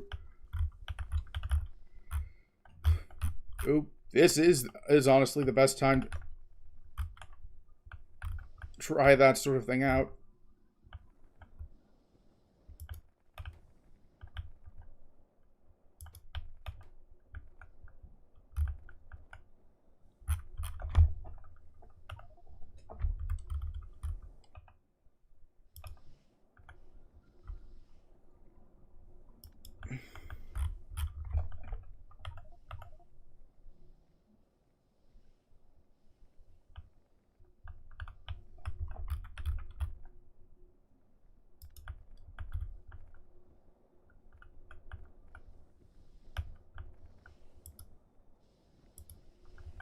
Nothing by way of investigation or any kind of legal proceeding filed. Honestly, at the end of the day, this is all just a video. Sienna's wonderful, amazing, and very likable lawyer comes out of the gate by clarifying at the beginning that there is no current legal proceeding going on. So it almost makes you wonder why there's even a lawyer present then. In fact, I do have to give props to Dave in this one instance for raising that very question. If there hasn't been a legal issue, like, why are you here? She can't, like, there's nothing going on. She could theoretically answer for herself. Because obviously there have been allegations made after so long of just going back and forth online, and it's all just social media talking back and forth. It was time to actually bring in some professionals who are going to talk about what's really real. Kind of a weird response. It's not like she knows the situation any better than, say, Jack would. So I'm not sure why she's even giving herself so much credibility when there isn't a legal proceeding happening. To me, it just feels like an intimidation tactic. And as she said, she does feel like it'll quiet people down. Do you think you bringing in the lawyer team and everything, do you think that's going to bring more attention to the situation, or do you think that's to, like, kind of quiet people down? Or it's going to quiet people down? I think it is going to quiet people down, because it's just like, I literally have my lawyer sitting right here next to me telling you guys and whoever's going to see this now that there's nothing being done. Like, I just kind of like, all right, I'm going to let my team like just talk about this one and kind of like take this one. If that's the same team that told you to do the interpretive dance, I'm thinking you should probably be worried. Something interesting I noticed is when Sienna said this. What was your initial reaction to Jack? Like, did you reach out to him? What did you say? What was that conversation? There was nothing? So I haven't talked to him in literally since our last trip to Hawaii together. The last time I literally saw him was before I got on my flight, and we haven't talked since. I cannot imagine why Sienna would not personally or privately reach out to Jack after the initial claims came out. Even before his statement, when it was just his friends making the claims, what could possibly compel Sienna, if she were truly innocent, to not reach out to Jack behind closed doors in an attempt to... Yeah, that's another thing that makes it pretty much impossible to believe Sienna, at least in my eyes. Like, I actually had a friend who went through a kind of nasty breakup a while back, and I had no stake in it, but I actually reached out and asked if they were all right, and they appreciated it a lot. Like, it's just something nice you can do as a friend, and also shows you really care for a person. Figure out what's going on. None of that makes sense to me. Sienna then goes on to weirdly admit that she had hopes of marrying Jack. When the two had never even gotten to the point of dating, he made it clear he did not want to be with her, and she still persisted, according to what's been claimed. I really loved him, and I was like, I'm gonna get married to this guy, like this is the one. Like, I was so stoked on him. He was loving making the content because of the views that it would get, and it would get a ton of views on my accounts too. I think we both kind of saw that as a business transaction. I was personally, between us, super into it, and he knew that I was, and I think he also knew that he wasn't, and that's where things got messy. Did you realize he wasn't into it and you were still pursuing it, or you didn't realize? We would kiss. Also, I just want to reiterate, we never had sex. We literally never did anything other than kiss. Sienna likes to emphasize that the two had never had sex, as if this was ever something Jack claimed, and I'm surprised Sienna keeps harping on it, even with her lawyer sitting right next to her. She absolutely cannot, for some reason, answer Dave's question of, well, did you know he wasn't into it and you're still Instead, all of her answers are keeping the best interests of Sienna in mind, and how she was misled the entire time. Even though from what she's describing, it doesn't sound to me like he had any intentions of pursuing a relationship outside of the romantic TikToks. It was interesting. My initial reaction when I saw his long videos, how cut up it was. It was like a jump cut every 2 seconds. But Bree brings up a good point. Why? Why would he be posting 17-minute YouTube videos, bawling his eyes out on the internet, if there was no truth behind what he was saying? Look, correct. Here's the thing. I'm going to jump in again. Here's the thing. We can't speculate as to why he did it. Why he did it or what he thought of it. We can't speculate. But, I can. He did it because it's the truth. They're nothing but statements. They're just statements. After not knowing why Jack would cry in front of 20 million people in order to falsely slander Sienna's name, we reach the climax of the interview, where Sienna's forensic specialist breaks down the infamous video and analyzes it, basically writing everything off as too short to count as evidence in a court of law. The National Center for Audio and Video Forensics was retained to perform an analysis on a cell phone video posted to social media. I was asked if the video can be used as credible evidence of the accusations against Ms. Gomez. In short, no. The posted video is not credible evidence of these accusations. The video is not original. The video has been heavily altered. The video provides no context to the events. The video is not credible evidence of the accusations against Ms. Gomez. I feel like that was a bad CSI. Honestly, I can think of one reason and why the video would see its way in court. Insanity defense. It's because I refuse to think that there was anyone who unironically thought, yeah, this is a good idea when making the video.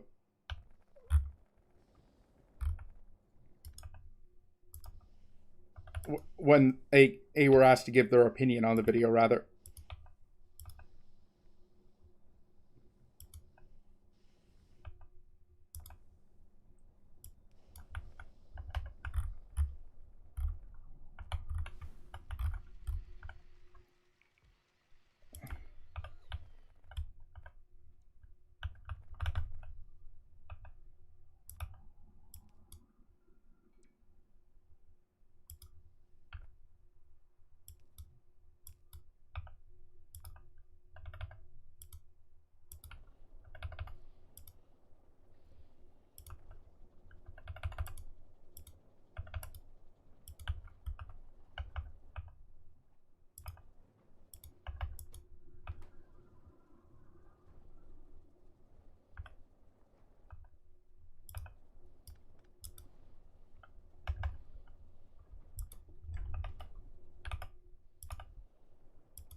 video. I mean, my instinct is people are gonna be like, that's a guilty video. It felt like a bad movie. Actually very funny. They shred this video in front of the guy who made it. But I have to say it's hard to deny the video is short and doesn't show the events leading up to and after what is taking place, an alleged assault. But this weird Fiverr looking edit isn't exactly helping her image. Going on to accuse someone out there, maybe even Jack, of botting her, in addition to really emphasizing how much hate she's been getting online since these allegations broke, with absolutely no care for Jack or the same horrible messages I have to assume he's been getting from her fans. It's something though that we've actually become kind of used to and kind of shrug off, like of course there's botting going on. But I do want to make the point, it's illegal. Are you insinuating that Jack did it? The botting? Good question. Yeah, we don't know who did it yet. I have to say the one thing Sienna may actually be good at is digging her grave even deeper, because throughout this entire video she comes across as nothing but inauthentic and unnecessarily intimidating. It just isn't a good look. And even if we're going by the court of public opinion, one glance at the comment section would seem to indicate a loss on that front too. She says, the last thing I would ever want to do is breach someone's boundaries, and for that I have become explicitly aware of the way I interact with others and will do better. I think she'll be more cautious going into the future because of this, but I still don't think she understands. Because someone talked to you about their boundaries, and you continue to break them. Yeah, like...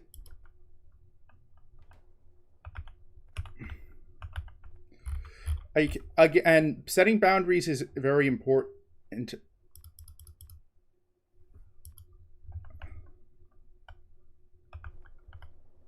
And then Sienna strikes me as someone who, at best, didn't know and will do better going forward. At worst, is only doing this to save face.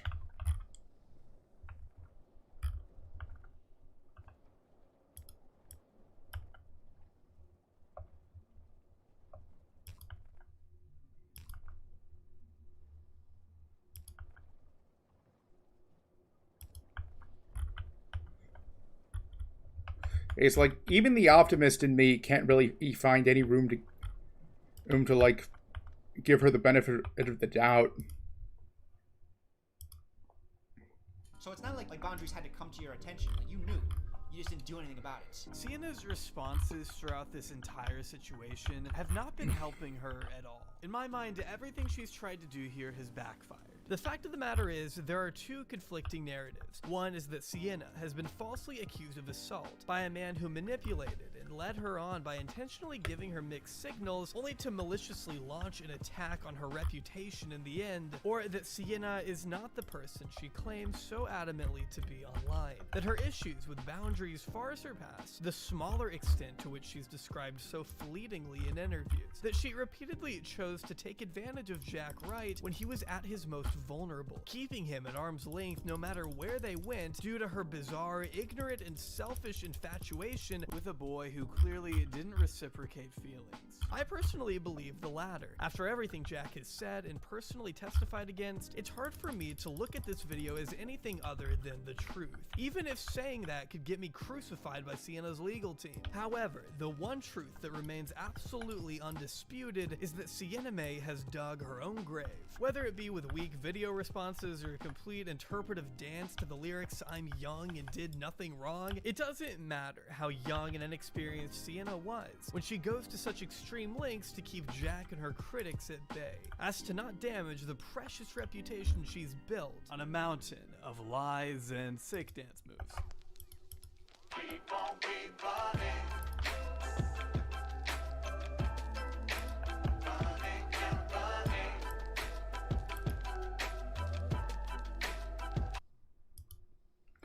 Yeah, like, the reason I brought this up was because, well, I do believe Gerard at least did mention what he was accused of in his apology, I guess you could call it that. As bad as it is, whereas both Colleen Ballinger and Sienna May did not. I'm not going to play Colleen Ballinger's video because I'd rather not give it views.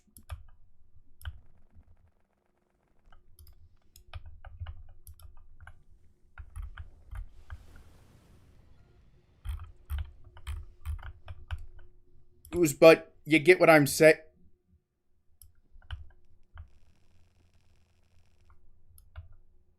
But like both Colleen and Sienna were basically as vague as possible. Like it was they were probably hoping that like their fans had no idea what was being talked about, which was kind of absurd since it's not like they're like small time creators. There's like I think the moral of the story is if you're going to apologize for something, mention what you're apologizing for.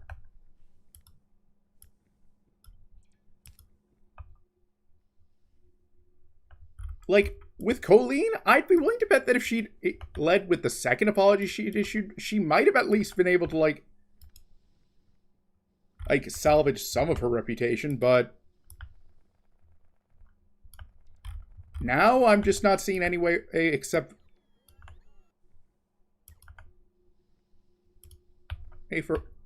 out for her except, well, a slow, gradual decline in views, and eventually fading into obscurity. And honestly, it's probably for the best. So anyways, what are my resolutions for next year? Well, IRL, I actually want to find some place to live on my own. Basically, an apartment, probably. I do not see myself buying a house unless I, like, win the lottery or something. And I don't think that'll happen.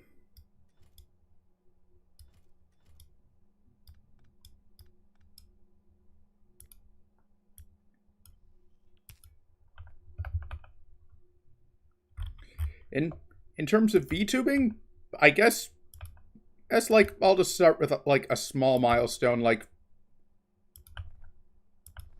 100 subscribers on YouTube or 100 followers on Twitch. Like, just to the point. I'd say, like, best case scenario, I get a big enough following so that, like, I can actually start making money off of this. Simply because it would be fantastic if I could turn this into, like, a full-time career.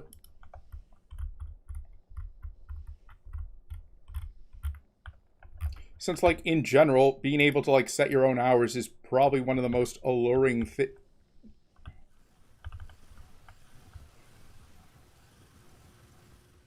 is one of the main reasons why I could see someone wanting to get into streaming. At least for me. Like, I currently have, like, a 30-minute commute, so, like, being able to, like, change my commute from, like, 30 minutes where I have to, like, drive practically across town to, like, just, like, however long it takes me to get out of my bed and then go over to my laptop would be... my desktop, rather, would be fantastic. I guess maybe also, like, and if I am successful enough, I probably will actually, like, start or investing anything that I make off of this back into my setup. Like, for example, if I...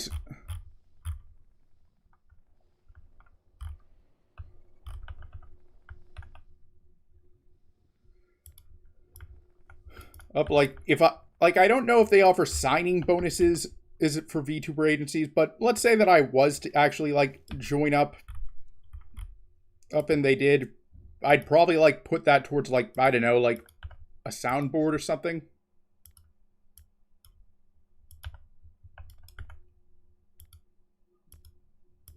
Or maybe I'd hire an editor.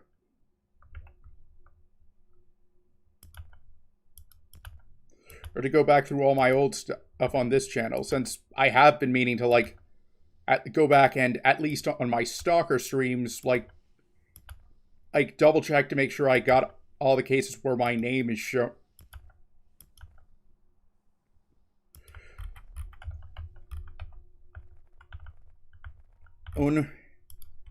And also, like, cut out all the dead air. Like, even if it was just...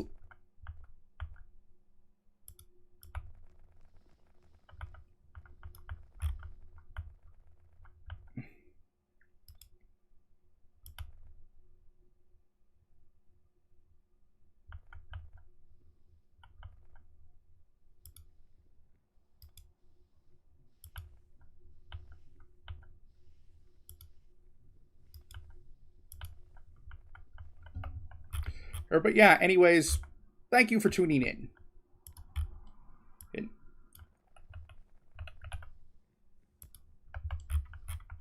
And like, if you're, I'm not sure how accurate this is to real life coal liquefaction, but anyways, as you can see, like, I could probably afford a much bigger setup up in Factorio 2 in regards to coal liquefaction, so that's probably what I'll use the steam for from realistic fusion power.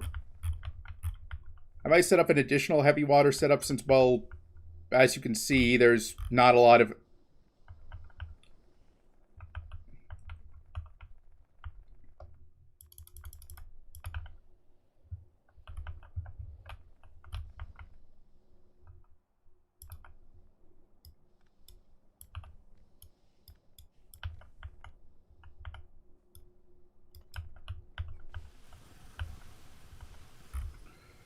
like leverage, and those are the armored biters from the mod of the same name.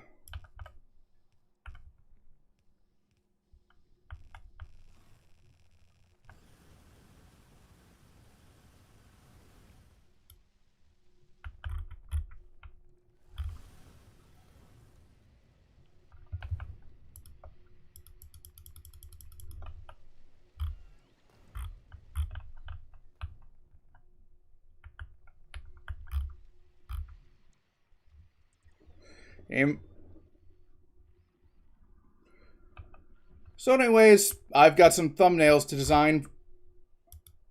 I know. And for my Tales of Symphonia series, so I'm going to call it a stream here. Anyways, thanks for tuning in.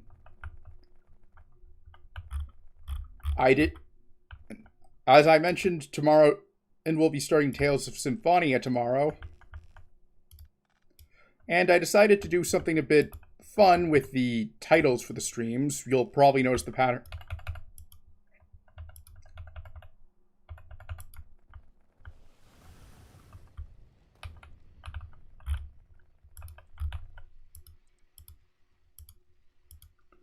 And when I upload when I like make the first stream public, but